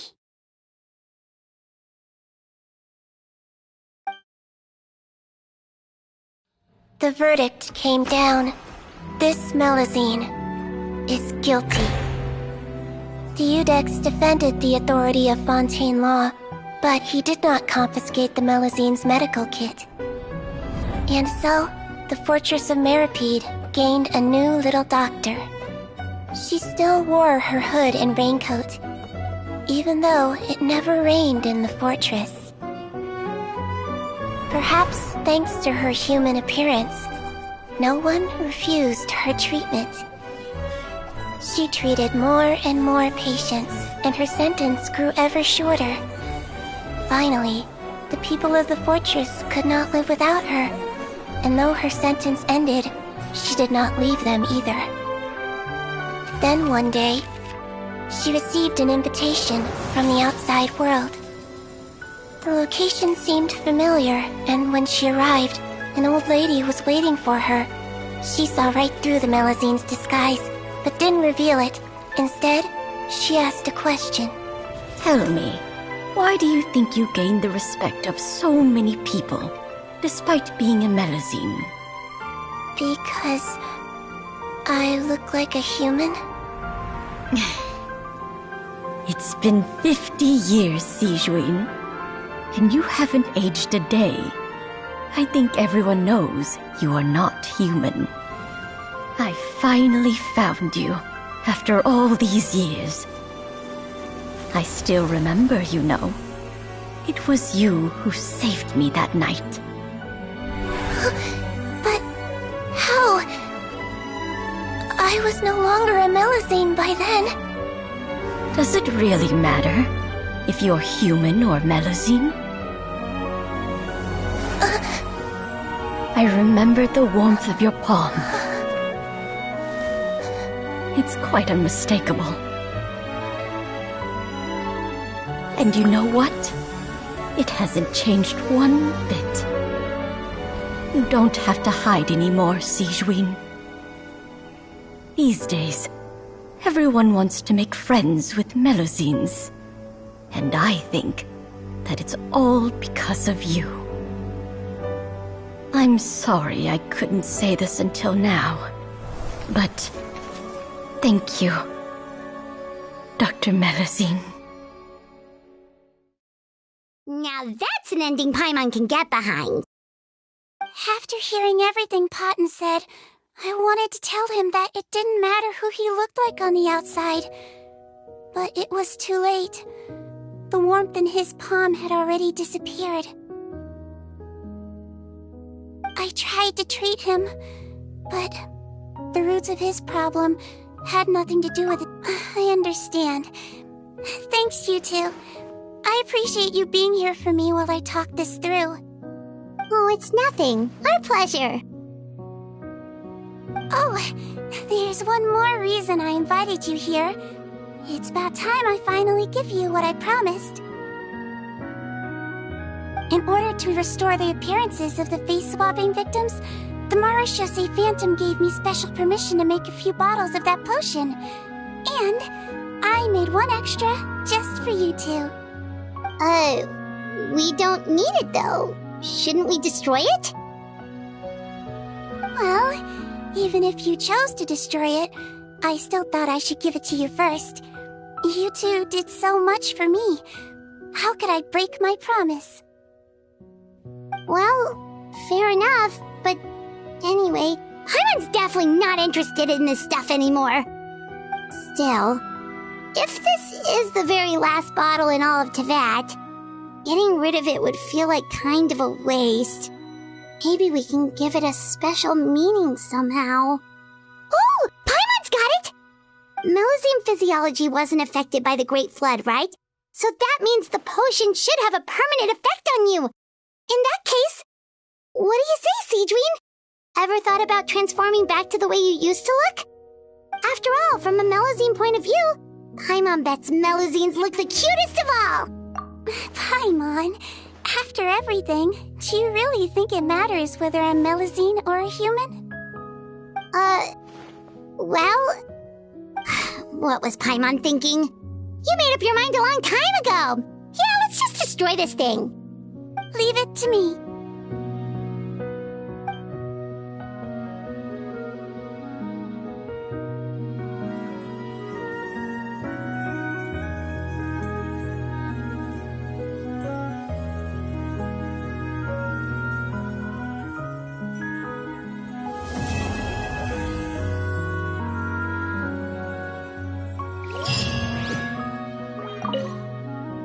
I'd like to stay here with my...